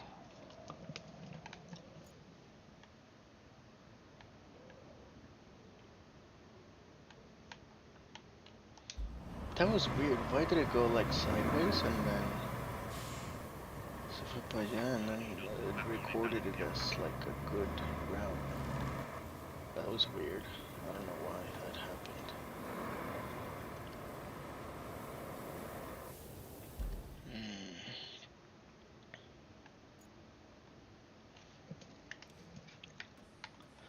Send the convoy with the newly built equipment to the solar station. Track. Okay. The fuck? Start plotting. Solar station. Okay. So we're gonna go here. We're gonna go here, here, and then go down. two rough pathways to understanding suicidal contemplation, which are meant to provide an abbreviated sketch to help people think about the subject. I think it can also give some helpful clues as to how we might choose to intervene. If someone is dealing primarily with emotional turmoil and its escape, the primary form of intervention past immediate safety concerns will likely involve exploring distressing thoughts and feelings in a safe environment without judgment. The first aim is to acknowledge and validate another's first-person experience. As psychologists, we encourage people to utilize attachment relationships for support, so family, friends, and partners. We may challenge negative thoughts that foster interpersonal isolation, such as "I don't want to burden anyone," and we encourage them to let go of maladaptive ways of coping with distressing emotion through drug and alcohol abuse, cutting, and so on. The primary focus is to help ground the person emotionally and interpersonally. The second form of suicidal ideation, motivated primarily by a lack of meaning, may include some of the same interventions, but will naturally focus more on some of the big questions about how the person attains meaning in their life, so their sources of significance. Recent studies have found that interventions targeting meaning in life were effective in reducing suicide risk. In these situations, the psychologist should have some awareness of the existential and philosophical issues that might arise in the therapy discussions. And of course, they should be comfortable questioning the meaning systems on which they themselves rely. Notice in these general responses, we're not at all concerned with diagnosis. In my opinion, the focus on DSM diagnosis is one of the many things that are wrong with mainstream discussions about suicide and intervention, particularly with teens. Here's what I see happening all too often. First, the professionals tell us that depression is the #1 cause of suicide, and that mental illnesses like depression are brain disorders that should be treated no differently than physical illnesses. We're told explicitly that it's best to consult with a professional as soon as possible, and it's very important to get the correct diagnosis. I'm actually paraphrasing almost word for word from a very popular website tailored specifically to teens and their parents. From here, a parent might pick up on some subtle or not so subtle signs that something isn't right, but they don't quite know how to talk with their teens. They might even be afraid of making things worse. After all, they're not a mental health professional, and we've suggested to them that they need to consult one. So the anxious and worried parent takes their kid to their family doctor or to hospital emergency. The teen tries to tell the doctor or the intake worker what's wrong, but the people they meet are most interested in trying to get a proper diagnosis. They're more interested in that than making a meaningful connection to the person in front of them. They get passed along to a specialist who can take months to get in and see, and if they can wait that long, they find themselves having to tell their story yet again to someone who's primarily interested in an abstract diagnosis so they can begin the process of treatment. So many teens have said that they're tired of telling their stories to people who don't understand. Is it possible that these teens have a reason to feel this way? If everyone is focused on assessment and diagnosis, as opposed to making an empathic connection and having a meaningful conversation, doesn't it make sense that they would feel this way? So what can we do differently? Well, here are a few of my thoughts or opinions for whatever they're worth. I think we need to get away from our obsessive focus on diagnostic labels. Let's get away from fruitless attempts to turn the experiences of others into generalized categories of abstraction that fool some into thinking that the situation is an object suitable for medical intervention. Instead of depersonalizing and decontextualizing the issue by turning the human experience into some hypothetical object like a biologized depression, let's focus the conversation around supporting the subjective person on their own terms. This means conceptualizing the individual holistically as opposed to reductively, taking the time to empathically attend to how they experience themselves and their world. We need to ensure that they feel non-judgmentally accepted and understood, so they feel some meaningful connection to someone. It's not acceptable that people walk away from these primary care facilities saying how tired they are of telling their stories and that no one understands them. I'm also concerned that our present way of conceptualizing depression and suicide may have the effect of scaring anxious parents and teens into thinking that they're not equipped to have these deeper conversations, as if they should only be had with professionals. I've lost count of the number of times I've met with a suicidal teen whose parents didn't talk to their teens for fear of being intrusive or because they felt ill-equipped. As mental health professionals, I think there's so much more that we could do to support parents, teachers, and loved ones so that they can feel competent exploring the thoughts and feelings of the people that they care about. I honestly have to wonder how much of the stigma everyone's talking about is not just about mental illness, but rather discussing feelings openly. More than ever, I hear people telling friends that they suffer from major depressive disorder, but they wouldn't dare get into a conversation about what that feels like for them. How many billions of dollars might we save, and how would this impact mental health more generally if we change the dialogue from one that seems to focus on diagnosis and treatment to the validation of first-person experiences and real human suffering? I don't want to suggest in any way that a friend or a family member should replace a mental health professional, but there are so many things that you can do to get the conversation going and offer support to someone who is feeling suicidal. Here's some things to think about. First, before anything else, is the person in immediate danger? If so, encourage them to go to the hospital, call the police, or an emergency crisis line. These steps may not feel so great, but they're often necessary in a moment of extreme crisis. Be aware of factors that may increase the risk of suicidal thoughts and feelings turning into a suicidal act. A person having the vague thought about what it would be like not to exist is not something to ignore. That is, it still needs to be taken seriously, but this person is not necessarily at urgent risk. If the individual has a plan, the means to follow through, and a more immediate timeline for acting, then the stakes raise dramatically. You want to talk directly with the person to try to assess if there is an imminent risk. Instead of asking, have you had thoughts of hurting yourself? Ask, are you having thoughts of killing yourself or ending your life? Some people feel uncomfortable asking direct questions like this, but you need to overcome it. Someone you care about could be seriously thinking about killing themselves, and they need to feel like an honest conversation is possible, and this is sometimes the first step toward them feeling a little less alone. It's also important that you get an accurate assessment of how dangerous the situation might be.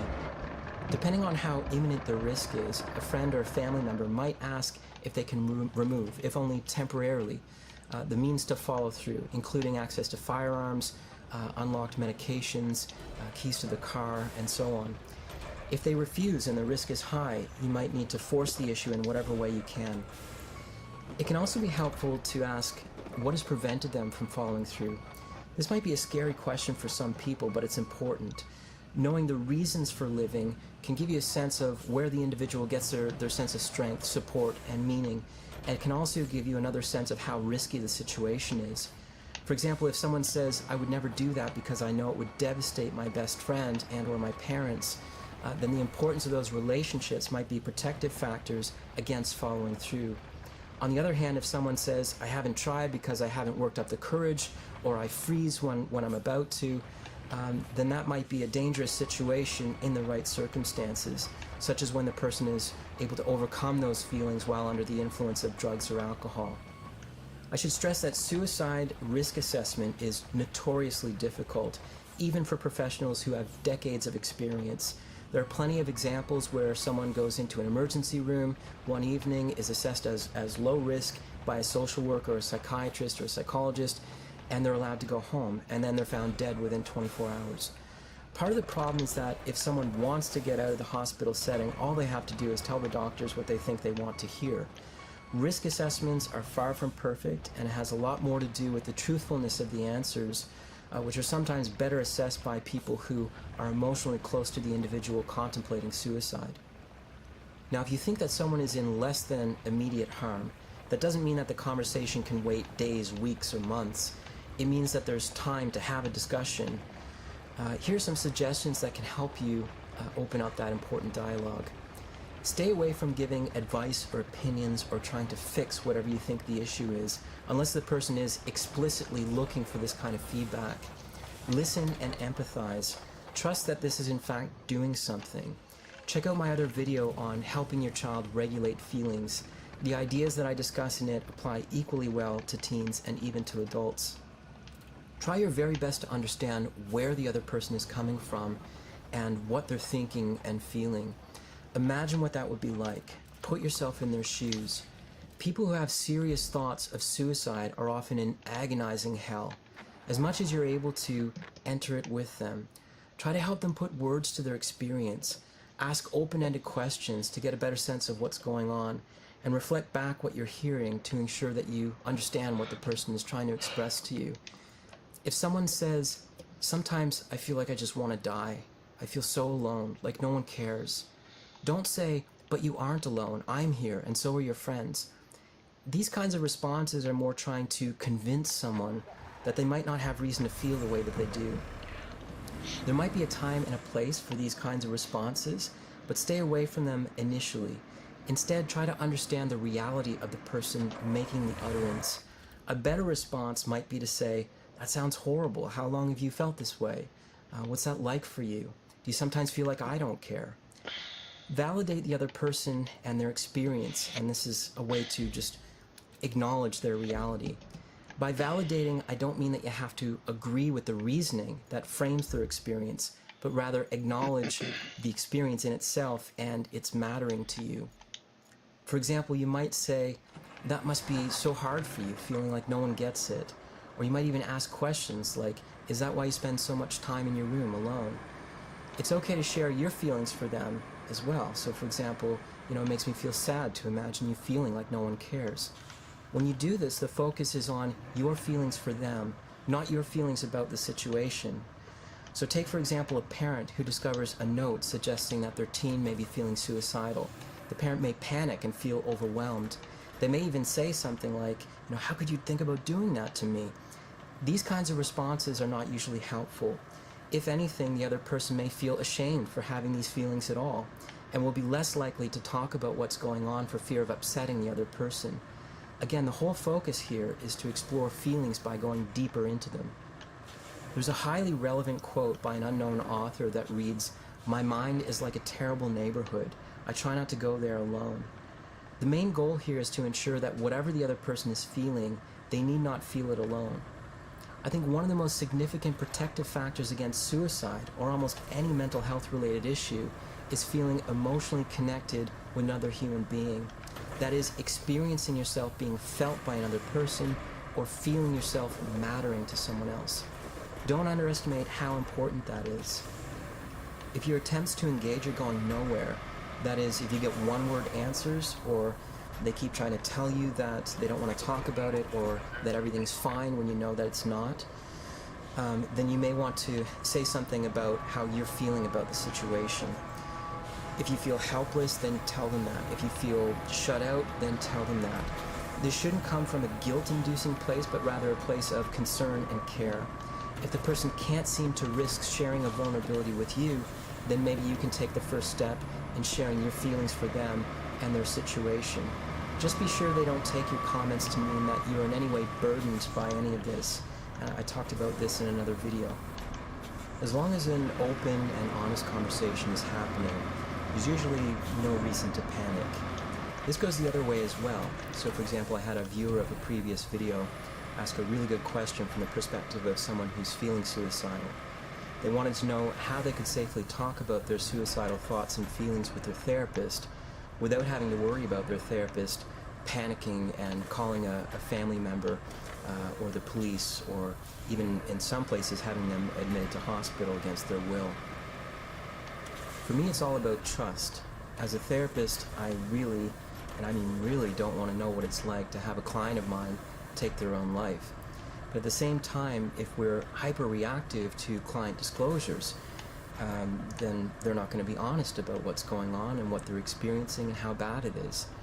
So as long as I feel like there's a good rapport and degree of communication with someone, and as long as I can trust them to reach out for help when they take a bad turn or they need to talk outside of therapy hours, then I tend to feel relatively comfortable working through the issues as we go along. A client needs to trust that the therapist is not going to overreact to their disclosures, and the therapist needs to trust that the client is going to utilize the supports that are there. So for example, if I ask someone just to send me an email by the end of the week just to let me know how they're doing, and if I don't hear from them, then that erodes trust. Likewise, if the therapist panics and calls the police when there's not an immediate risk of harm, then this can also erode trust.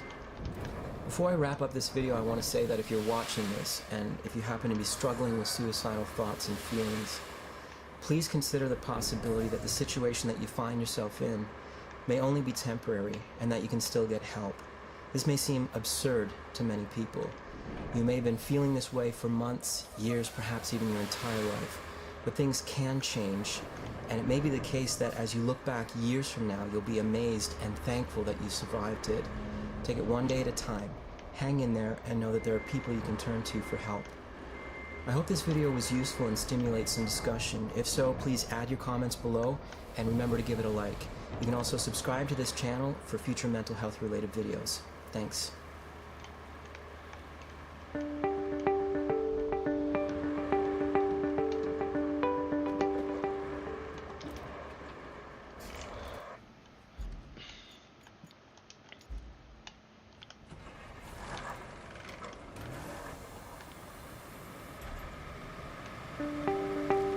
There's another one? I thought it was only two.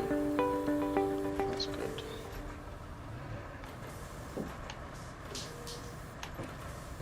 This video is long overdue. It's on the topic of mental health. You know, as much as we talk about the importance of mental illness and of spreading awareness and of destigmatization and so on, in comparison, we don't seem to have much, if anything, really to say about psychological well-being, what that might involve. It's almost as if we're left to assume that mental health must just be the absence of a mental illness. But of course that wouldn't be right. That would be defining it in relation to what it's not. It's kind of like asking someone, how are you doing today? And they say, not bad. It does tell you something, but it isn't exactly informative. It would also seem to set the bar quite low, where perhaps the most we could expect or hope for is something just barely above coping. It doesn't tell us what it might mean to thrive, what it is that we could be aiming at or striving for, what the ideal mode of being for a person could be, perhaps what it should be. And therein lies part of the problem, if you want to call it that. So I don't know if there's a way of defining mental health that is value neutral. In other words, no matter what proposal or definition, suggestion you put forward as to what you think mental health is, you will, whether you intend to or not, instill it with certain values, perhaps even suggesting that there's an implicit moral framework that we should be abiding by, or that there are virtues that you would see us embody or uphold or defend. So people who live by very different standards or values, they may just outright reject your definition of mental health. So some people may define mental health in terms of, well, the absence of mental illness. Some people would define it in terms of the absence of distressing symptoms. Some people would define it in terms of hedonistic pleasures. Other people would define it in terms of psychological freedom and whatnot. So if you follow through this video and you make it to the end, you may just shrug your shoulders and say, well, that doesn't work for me. That doesn't resonate with me in terms of how I orient myself in the world. And that's fine. This video is perhaps not for you. But to those of you who share some of the same intuitions and maybe share some similar values and moral sentiments, my hope is that what follows will resonate with you and further strengthen what you already feel to be true.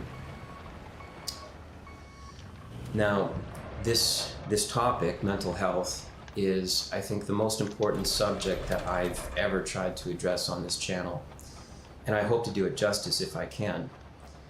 And I'm going to go down a bit of a tangential path here. I promise that it is all connected, at least in the way that I see things.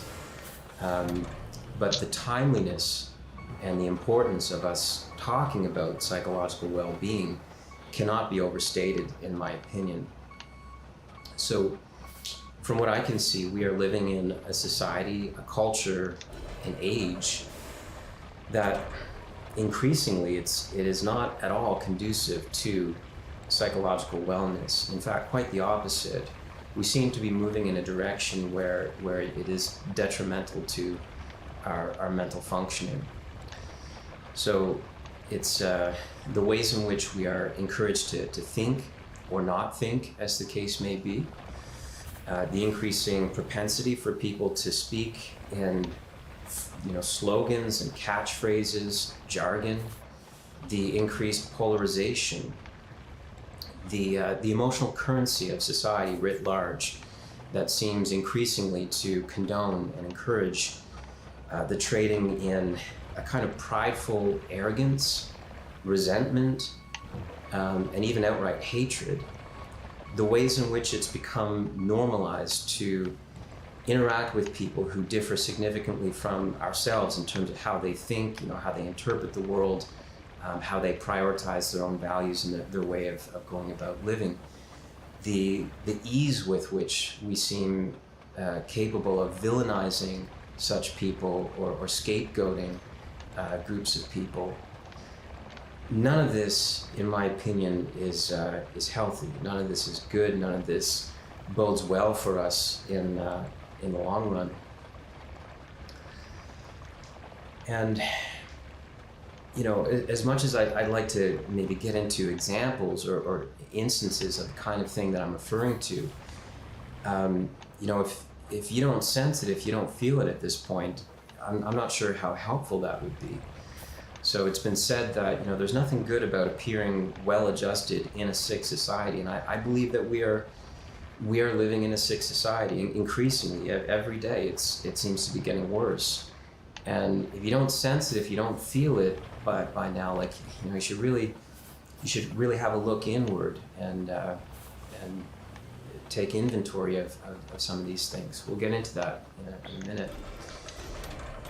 But the social media platforms themselves, limit what you can say, of course. So the Twitter, Facebook, YouTube, these are, as some of you know, the modern day town square. This is where ideally we ought to be able to put forward our ideas, our opinions, our thoughts, competing interpretations, engaging one another in a respectful and healthy exchange of ideas, even debate.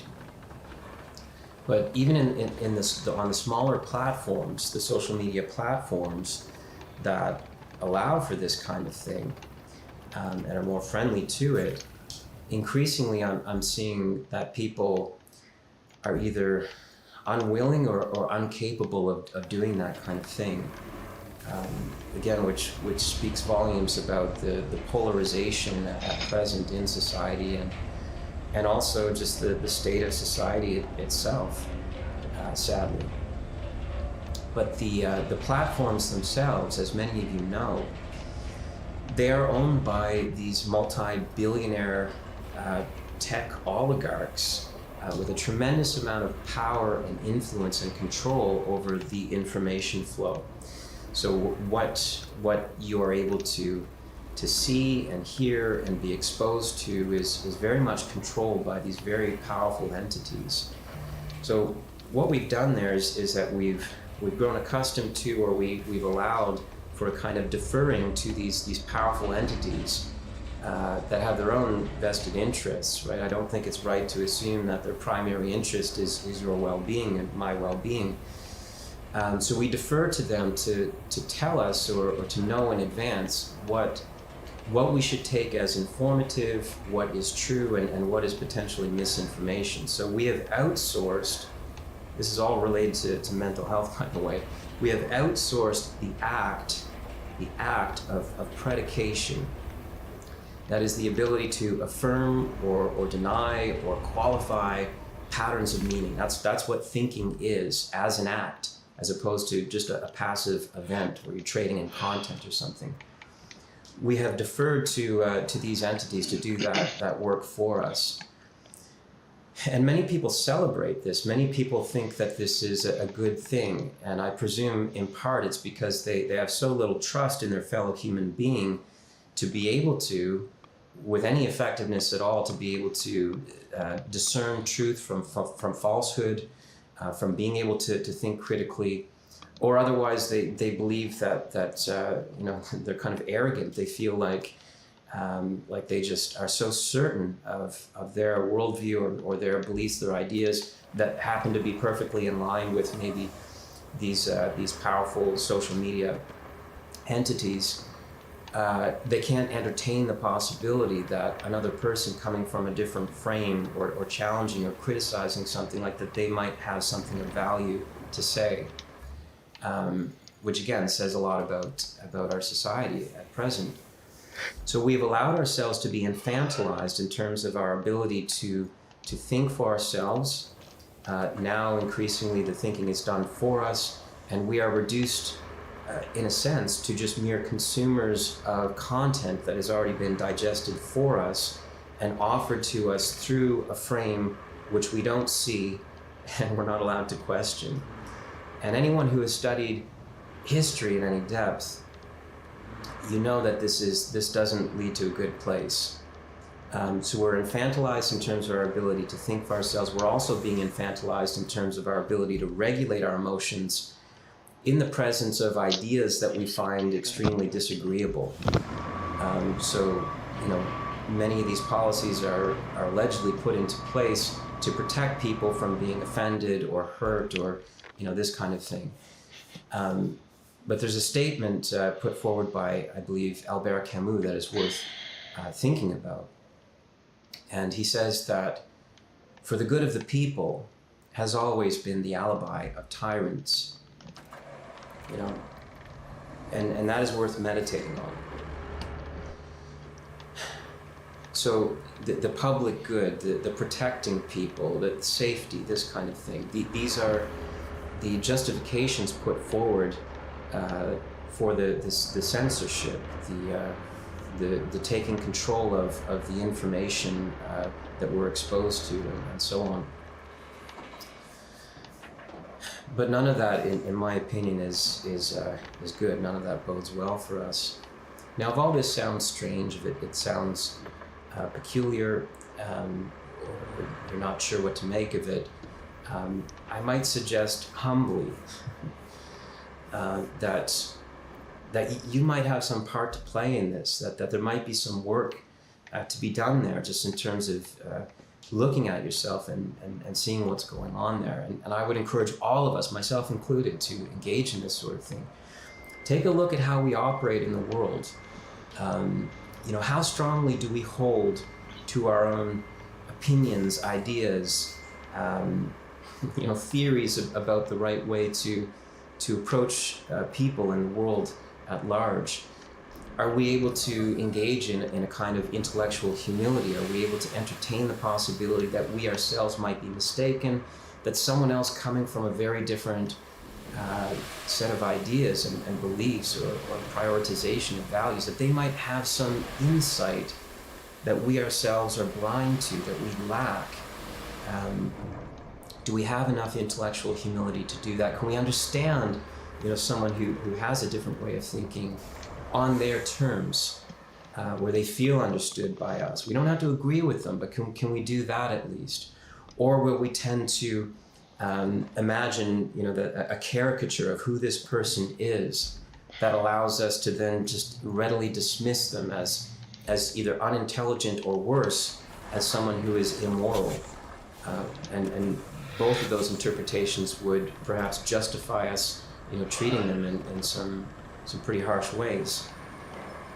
What is our capacity for regulating our own emotions in the presence of someone with whom we disagree, perhaps strongly? Are we able to, kind of engage in a kind of forbearance, patience, humility? Can we, feel compassion toward them, even though we don't agree with them? Can we empathize with them? Are we still capable of doing that? Are we in tune with our own emotions and with our common humanity to be able to do that? Or do we find ourselves reacting impulsively and with hostility? Be honest with yourself. Like, have a good look at that. Consider what that might be. And most importantly, I would say, these days and where things are kind of heading, there's a very important question here we should all be asking, which is, are there morals or values that you embody, that you try to live by, that transcend your preferred conceptual community, your ideology that you might be kind of caught up in, whatever your religious or non-religious beliefs, whatever your political worldview? Like, are you able to, through these morals and values, are you able to connect with your fellow human beings and see them as such, as a person worthy of care and dignity and respect, even though they may have ideas and beliefs and opinions that you disagree with? Or is your moral, ethical duty only to those, who are part of your tribe? That would not be a good sign. That would not be a good indicator. Another way of putting this is, would there be a line, where enough people within your tribe, your conceptual community, your political worldview, whatever it is, would there be a line that if enough people were to cross this line, lines would be your morals, your values, these transcendental, higher order morals and values. If they were to cross that line, you would not only voluntarily remove yourself, disidentify from this conceptual community, but you would also actively turn against it. Do you know what that line is? Can you sense that line? Can you feel that line within yourself? I think it's very important for all of us to be asking that question. We can give all kinds of historical examples of where there was a failure to identify that line within ourselves. People who lived during the 1930s and 40s and saw the rise of Nazi ideology. Many people just either turned a blind eye to it, or otherwise they got, caught up, swept up in the slogans, the jargon, and all the rest of it, the propaganda. and it allowed for these horrible atrocities to be committed, that people did not sense that line within themselves. And likewise, and unfortunately we're not taught nearly enough about this, which is worth thinking about, by the way, the totalitarian ideologies where, they don't not only want your body, they want your mind, they want your soul, they want to be in possession of your thoughts.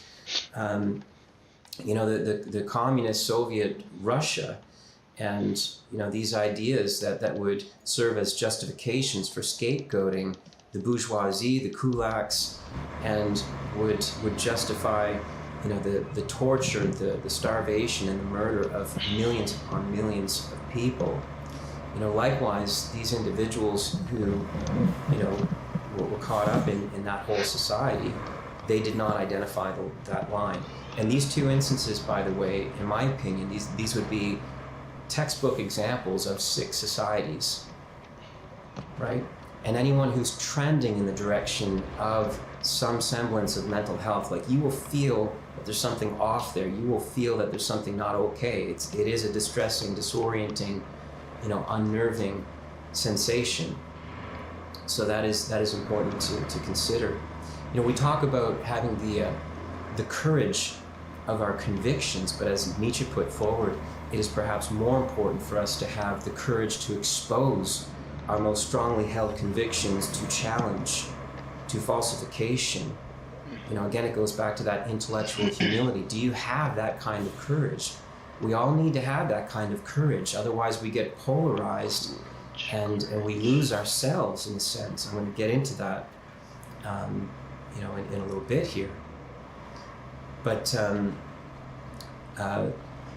Rollo May, who is a famous psychiatrist, somewhat similarly, he said that the opposite of courage is not cowardice, but conformity. I think there's a lot of wisdom in that statement, and we have a lot of people these days who are conformists. They think that it's a virtue to be obedient, to do what one does, to say what one says, and they fit in. They have this sense of belonging. They believe that this is a virtue or something. It is not, it is not. In time, it may very well make you complicit. It takes courage to stand alone. It takes genuine courage to do that. It doesn't take courage to go with the flow, to do what everyone else is doing. When you are arguing on the same side as the most powerful institutions in society, parroting the exact same things that are being said and expressed through our governments, our educational systems, and in the mainstream media, that doesn't take courage. It doesn't take courage. So we want to look at this. We really want to look at this. So I'm going to talk about mental health. I'm going to put forward my sense of what that is, what I take that to be. You don't have to agree with it. And I hope I'm allowed to have my own opinion. Well, I'm certainly going to have it whether you like it or not. But I want to make it very clear, when I'm talking about mental health, I'm not presuming to be, the exemplar case of psychological well-being.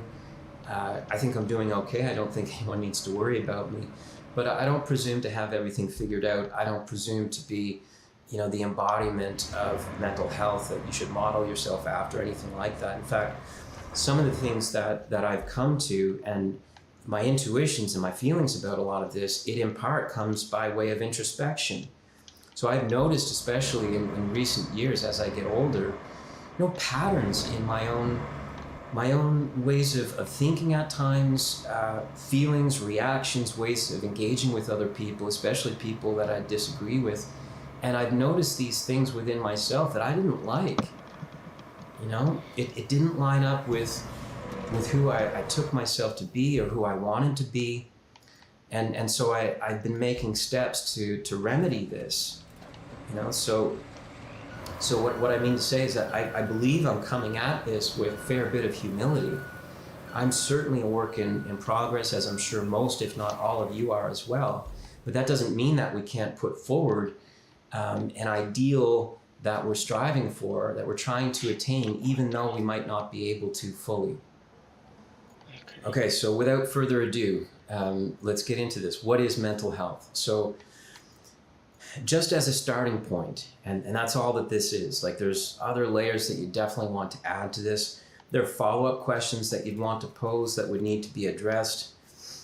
But I would say that as a starting point, mental health for me involves the three main pillars of human psychology, or the three primary domains of human being, that is thinking, feeling, and acting, such that there is some stability, some consistency, coherency to it, but also enough flexibility and free play that affords a kind of adaptiveness, but also allows for authenticity and the expansion of psychological freedom.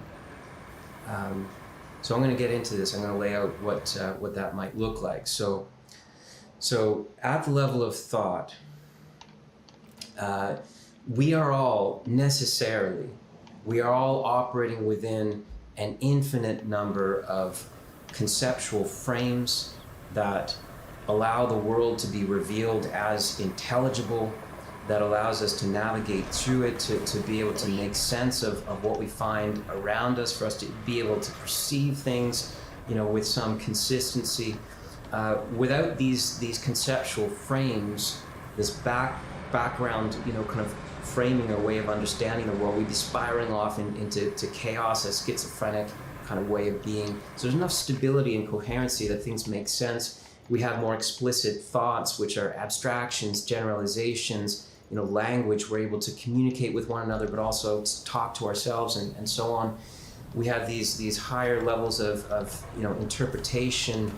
But within all of that, we also have the intellectual humility to consider the possibility that we might be ourselves mistaken, to be able to interrogate some of our own hidden assumptions, biases, hidden premises, and so on. We can entertain the possibility and take seriously the possibility that someone else, with a different set of ideas and beliefs and interpretations, that they might have some nuanced take that we don't see, that we lack.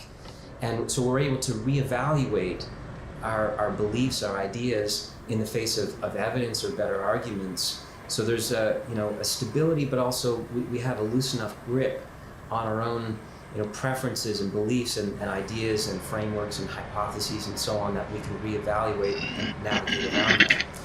So, in having this way of being, we are more likely to be in possession of our thoughts, as opposed to be owned by, some dominant ideology or some cultural hegemony or what have you. We're less likely to be the victim of propaganda. Now, when people think of propaganda, comes to mind is like the Nazi Germany and Soviet Russia and this kind of thing. They don't imagine that propaganda plays into their day-to-day lives. And I don't know what to tell you. I mean, you don't have to look much further than advertising and marketing to understand that no, propaganda is everywhere. You've been exposed to it since the day that you were born. So the idea is that you are sold a belief or an idea or a frame that you've taken up in such a way that you believe that you came to this conclusion on your own. And that's kind of how propaganda works. But people who are able to question the frames themselves and question their own hidden assumptions and so on, and kind of see through, at times, not always, some of the arguments and assumptions of others, then they're more resilient to that thing. So they're more resistant to indoctrination, falling into a kind of psychological anesthetic mode of being, dogma of all kinds of different sorts. So we're in possession of our thoughts, increasingly so, less likely to be ideologically possessed, where our thoughts own us. So that's kind of what's happening there. So there's stability and also enough flexibility. At the level of feeling in our moods and emotions, we're able to be receptive to a wide range of moods and emotions that dial us into the world, that allows the world to show up as not just intelligible, but also meaningful. You know, we feel energized, we feel like the world calls to us, it solicits us forward, it motivates us. You know, it revs us up and directs our energies in all kinds of different ways. That is necessary. People who lack that, by the way, they fall into often a kind of depressed, unmotivated way of being. So as much as we're in tune with our emotions, we're able to use them as a guide to orient us in the world. We are not overwhelmed by our emotions or controlled or dominated by our moods. We're not impulsive, you know, where our moods own us. We're a slave to our passions, a slave to impulse. So we're able to regulate our emotions effectively, and you know, we don't have to compartmentalize or detach from some part of the experience either. And it's through our moods and emotions that we're also able to have that self-understanding on an emotional level, a felt understanding, but it also connects us with other people vis-a-vis, you know, compassion and sympathy and empathy. So again, at the level of thought and feeling, we have the ability to be increasingly in possession of our own thoughts. We're not dominated by thoughts that are not ours. We're not a slave to our emotions, our passions. We're able to use our emotions as a guide. Our emotions are not the enemy, but they also don't dominate our lives either. And then if we have that stability and yet some flexibility, some free play, some movement, then the behavioral possibilities are now revealed to us in the first person as more nuanced and varied. And that expands the realm within which our agency is able to exercise its power and choice. We can appropriate various courses of actions now that we couldn't before. We can see nuance and complexity in a way that we couldn't before. And this expands our psychological freedom and our ability increasingly to choose who we are, to live in accordance with our truest sense of what matters to us and what our values are, as opposed to being dominated by our moods and by various kinds of dogma. So notice how this definition that I'm putting forward, a definition of mental health that would prioritize psychological freedom, notice how that is not the same, and it may actually be at times at odds with a definition that would prioritize the absence of distressing symptoms. Okay? So with that expanding range of agency, the psychological freedom, and our ability to think in all these complex and nuanced ways, to entertain the possibility that we might be mistaken, have that intellectual humility, you know, to be able to be with our emotions but not be dominated by them, and so on. It expands our psychological freedom, but within that freedom comes responsibility. Responsibility to ourselves, responsibility to our friends, our family, our loved ones, and responsibility perhaps to our fellow human being. And as many people know, responsibility can be burdensome, it can be onerous, it can be heavy, it can be a weight, it can be very uncomfortable, you know? So much so that Dostoevsky suggested that you know, humans will do nearly anything to avoid, you know, that personal responsibility for their lives, for determining, you know, what is good, what is bad, you know, what they ought to be doing, and to own their lives with authenticity. Most people will instinctively flee from that. So responsibility can be uncomfortable, it can be very uncomfortable, but this is part of, in my opinion, what psychological health is. So many people, rather than have that freedom and the responsibility that comes with it, they would prefer to be a kind of psychic slave, either a slave to some dogma, some ideology, or a slave to the passions, to one's emotions. There is a kind of happiness, perhaps, in that kind of slavery, or in being comfortably numb and detached from many of our emotions, and and reality, really. Another way of coming at some of this, and it was suggested by Nietzsche, that maybe not psychological health, but certainly psychological strength could be measured by the extent to which a person can bear the truth. I think there's a lot of wisdom in that statement as well. So as many people know, so when we expand our intellectual horizons and the complexity and our tolerance for nuance and ambiguity and all the rest of it, which is itself uncomfortable, right? We have to be able to regulate our emotions to be able to do that. That is a feat to be able to achieve that. So with all that expanding, awareness of what is and our ability to kind of regulate our emotions effectively, we are better positioned to ascertain the truth. And the truth, as many people know, can be, wow, it can be uncomfortable, it can be painful, it can be ugly, it can force you to look at yourself in the mirror and come to terms with some of your faults and failures and so on. And so the truth can be heavy, it can be hard, but all of this expanding psychological freedom, it's almost like we become a conduit for the truth. The truth is more capable of manifesting itself through us, I believe. And I think that's a beautiful thought. I think that's a beautiful idea. And I don't mean truth, with a capital T, as in like that you arrive at some dogma or some, rigid ideology or something like that. It's provisional, right? But you're more likely to be in that place where you could see the world as it is, as correct as maybe you can get to that place, whatever that is. So we can be our most authentic selves. And again, this is a Nietzschean idea, to become who we are without, the ideological trappings, the rigid frames that restrict and narrow our interpretation, our understanding of the world, to make it more palatable. No, we can tolerate the complexity, we can tolerate the nuance, the ambiguity, and all the rest of it. So we can increasingly, and again, we can engage with these feelings in such a way that we can, without the emotional straitjacket that binds us up, that restricts us, that prevents us from being our most authentic selves, we can finally tear all this off and we can be our most authentic selves.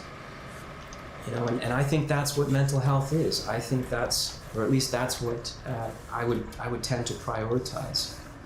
So I'm gonna part with this. I'm gonna ask you, the question: who are you? Who are you really? Do you know yet? Do any of us know? Maybe we're all on that journey together. But do you have the will to find out?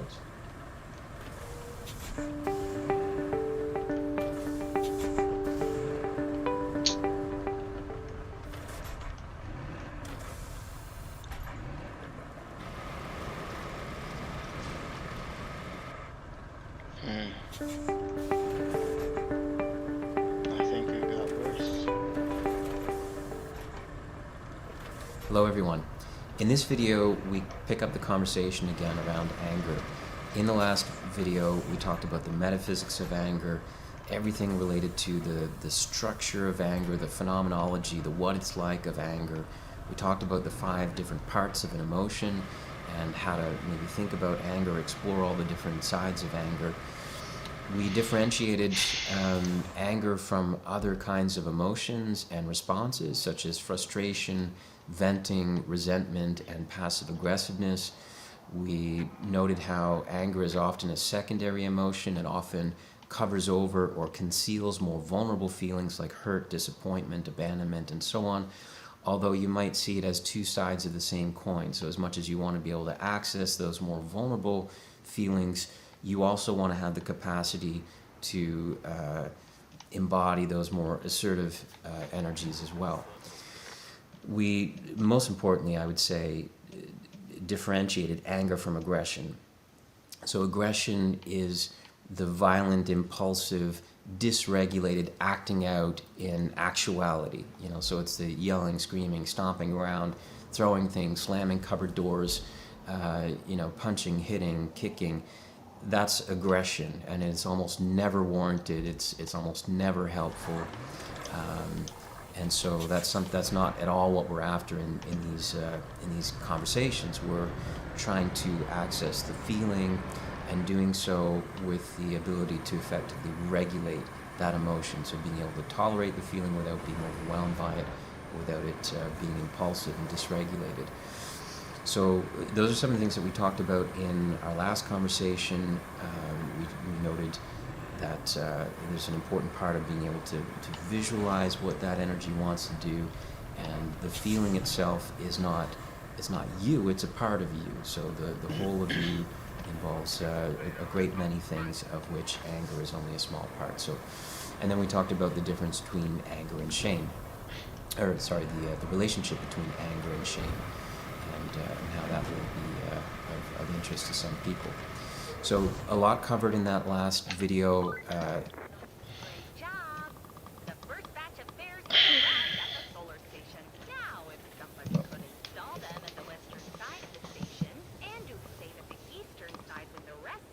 Todo quieren. Well, I'd sure be grateful to that someone, and I definitely mention that someone's outstanding performance in my report. Don't you love going above and beyond? Right.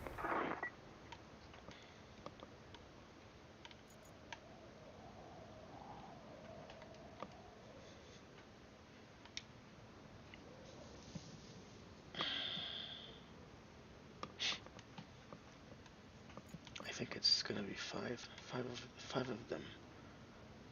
5 of them.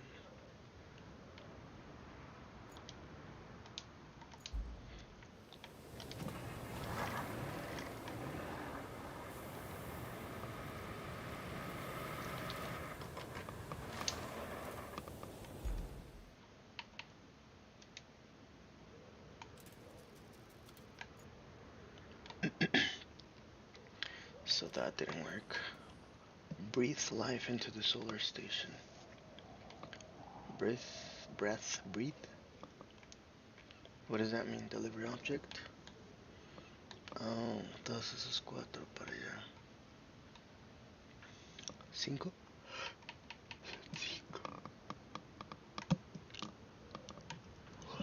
Solar station. What kind of... They don't look that big. Pero creo que no me va a caber en uno solo.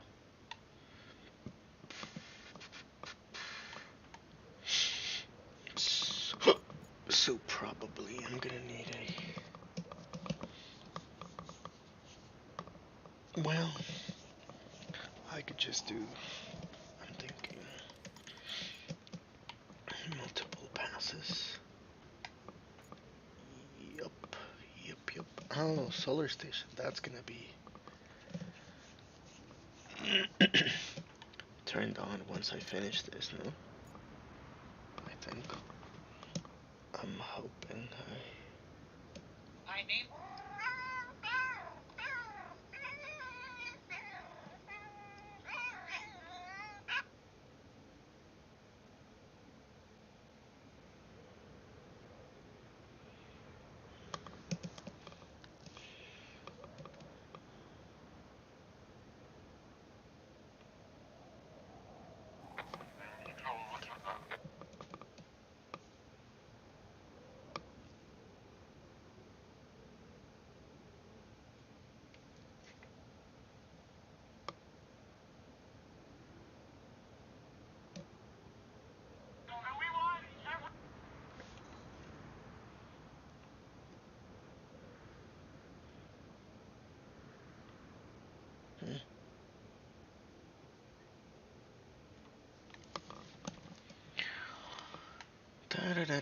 Sí llegó el otro, ya ni vi.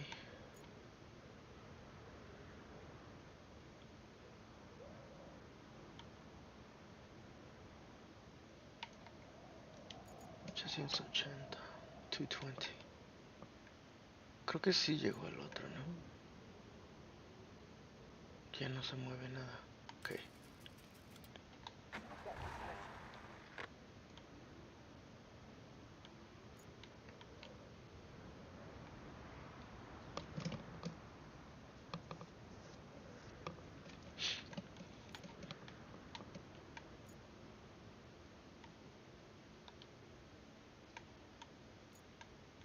Garage.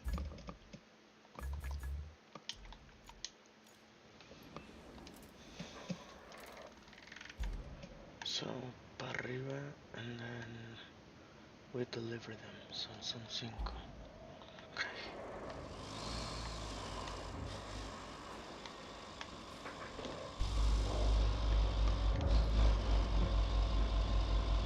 ¿Cuánto que le gana? Uy.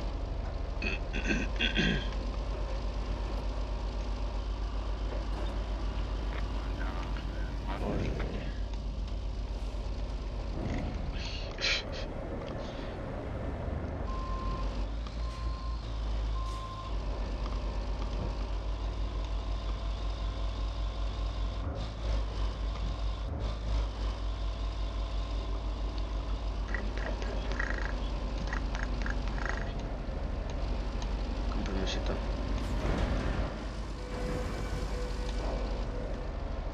Too slow, bro. Brody. A roadie. A roadie. Ay. Ay, me alcanzó. Burreco. Ah, pero se va para allá. Wait. Yo voy a ver si paso por ahí, ¿no? Is that what I'm doing? I'm actually not sure. Actually. What? Saved by the well. I think. Hello.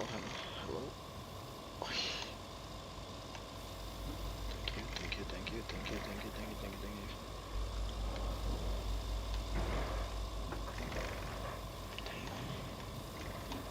Damn.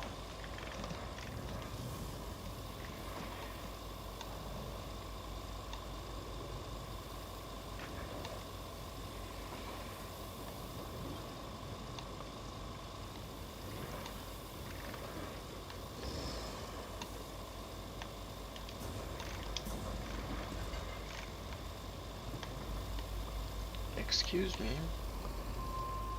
Que no puedo pasar. Okay. This is a very messy road I decided to try.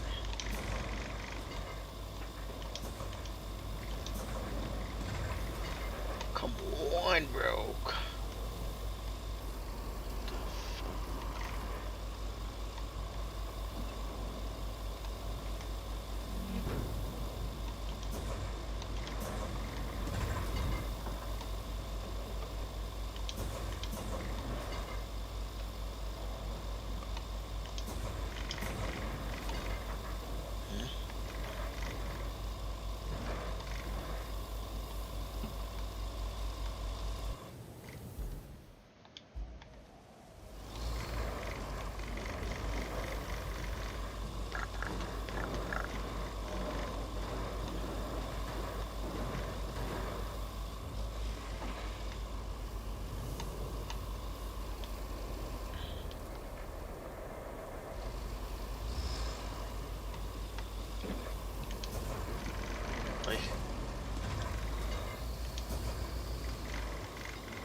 So, I'm guessing this one goes here.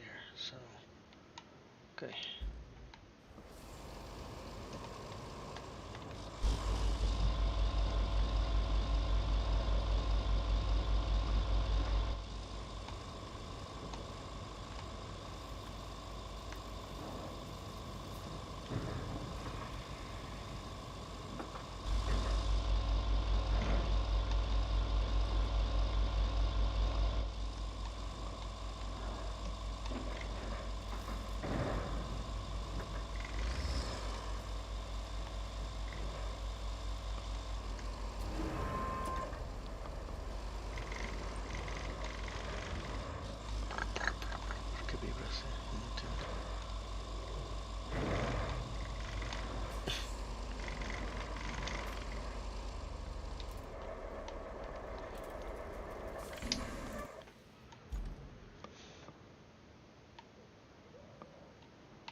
$6.16.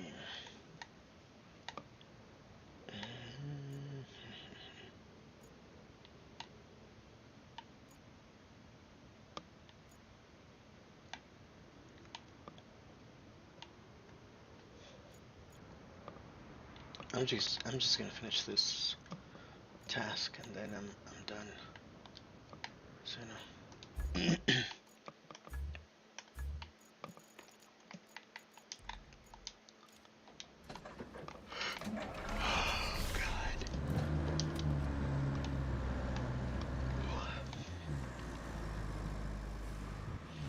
It's 5 a.m. already. I can't believe it. Well, you should. I don't see why you can't believe it. It's very believable.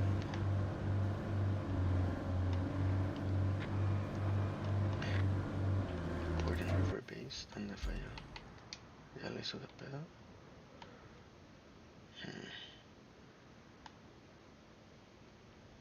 Maybe.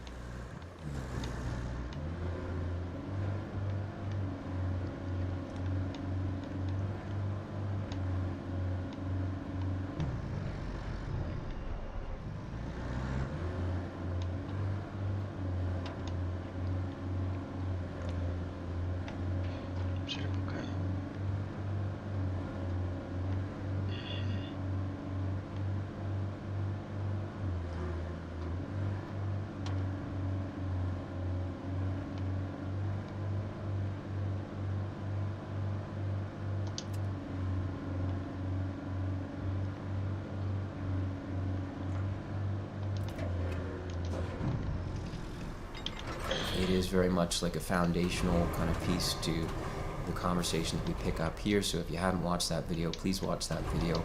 Otherwise, there may be a risk of misunderstanding a little bit of what we're trying to do in this one. So these next two videos are on dealing with problems of anger.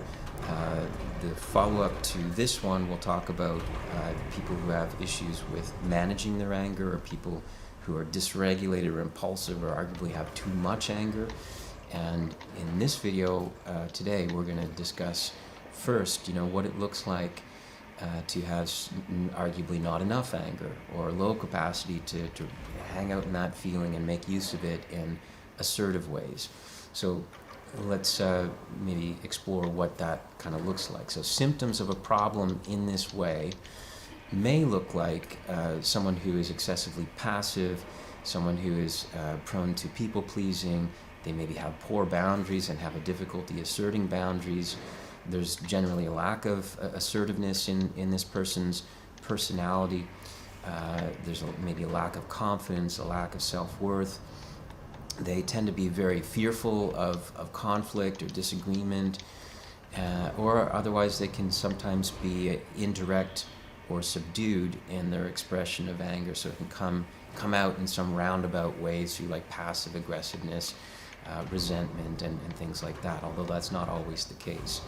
So if that sounds like you or someone that you know and care about, then this video may be insightful.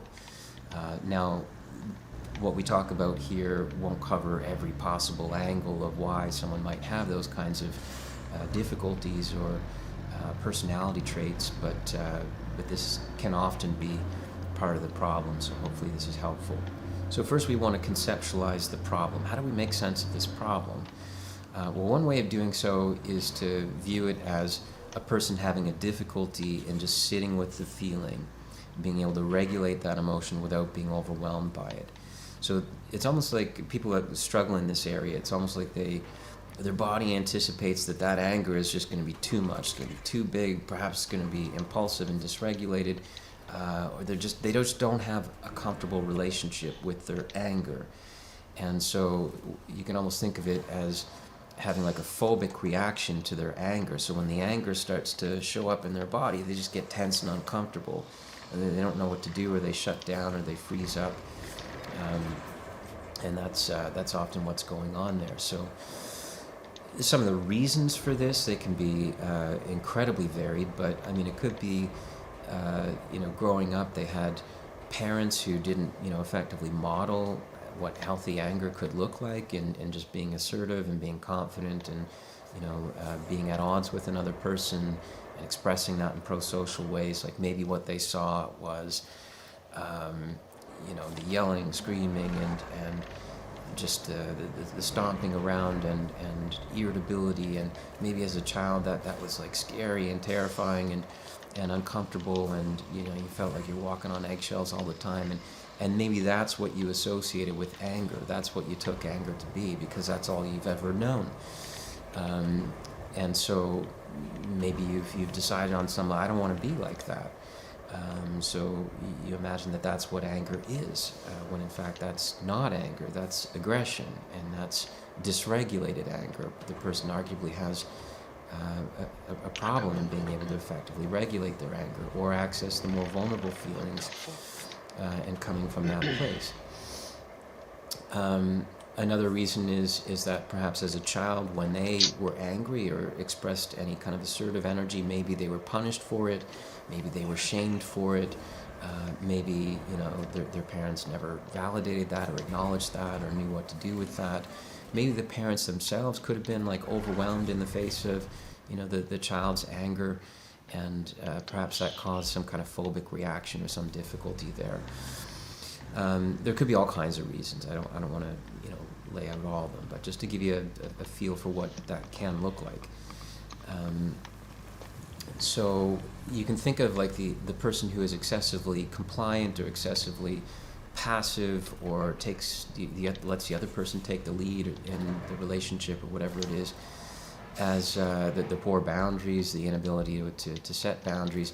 You can think about this as an adaptation in many cases. It might have been useful or effective to prevent conflict or some problem or something that might have been even more overwhelming at some earlier stage in that person's life. That is often the case. So have a bit of self-compassion toward yourself. If you struggle in these areas, there's probably some reason for it to be a difficulty there. We also want to talk about maybe the anger, a healthy relationship with your anger as being a necessary part of self-confidence and self-worth. So on the one hand, to have that emotional self-confidence, you intuit on some level that your feelings of disappointment and hurt and feeling dismissed and abandoned, whatever that might be, you acknowledge that those feelings matter, that they're worth attending to, that they're not something that you should dismiss or just turn away from. You can acknowledge and feel your way through whatever that is. But also, if someone had dismissed you, or someone had abandoned you, or someone had brushed you off or let you down or whatever it is, that there can be some feeling toward that person who caused the hurt, who caused the disappointment, and that's where that anger is able to come in, that assertive energy, that expansive energy, the warm sensation in your sternum, in your chest, your shoulders, You know, the feeling enlarged in your body, the feeling like you can handle yourself, and the feeling like you want to address this with the person who's caused the disrespect or hurt or disappointment, whatever it is. So that's an important part of self-confidence. Knowing and feeling that anger can show up if it needs to in a situation where there's an impasse with another person or a difficulty of some kind. Now, when people notice that they struggle with certain things like setting boundaries, they often wonder, well, why can't I do this? I know that I should assert these boundaries, tell this person to stop doing what they're doing, or ask them to treat me with dignity and respect, and yet I can't bring myself to do it. Why is that? Well, knowing is not enough. You have to be in a feeling that's conducive to acting it out. And so that feeling is, again, that assertive energy, something that we might say at the far end, that's anger. So if you can't access that energy, it's going to be very hard for you to assert yourself and set boundaries with people when there's a need to. So just understand that, right? So the goal then should be to try to get a more better acquainted with those feelings.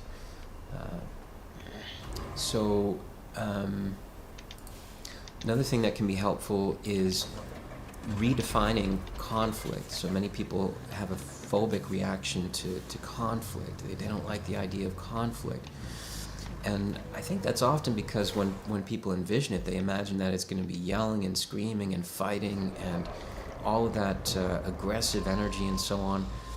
And it doesn't have to. It doesn't have to at all. We can talk about like what you do if that is more of an issue or a concern, but really try to redefine conflict. Try to redefine it in a way where you're just addressing something in a forthright way with another person. You're facing something together with another person, and you're doing it directly or in a resolute way. That's kind of what that is, and you want to be able to do that. In order to just be in a healthy relationship with someone, you have to have the capacity to do that. So try to redefine in your mind what conflict is, and on the far end of things, if it's aggressive and all this other kind of thing, well, yes, of course, you want to avoid that, but you might be able to, disengage from that kind of encounter if it leads to that. So remember that, like people who have uncomfortableness with anger or a phobic reaction to anger, remember that it has a purpose, it has some utility, it has its uses. So it safeguards against excessive anxiety, against passivity, excessive passivity, feelings of shame. It protects you against feelings of shame. Anger turned inward often manifests as shame. It's part of healthy self-worth. Intuits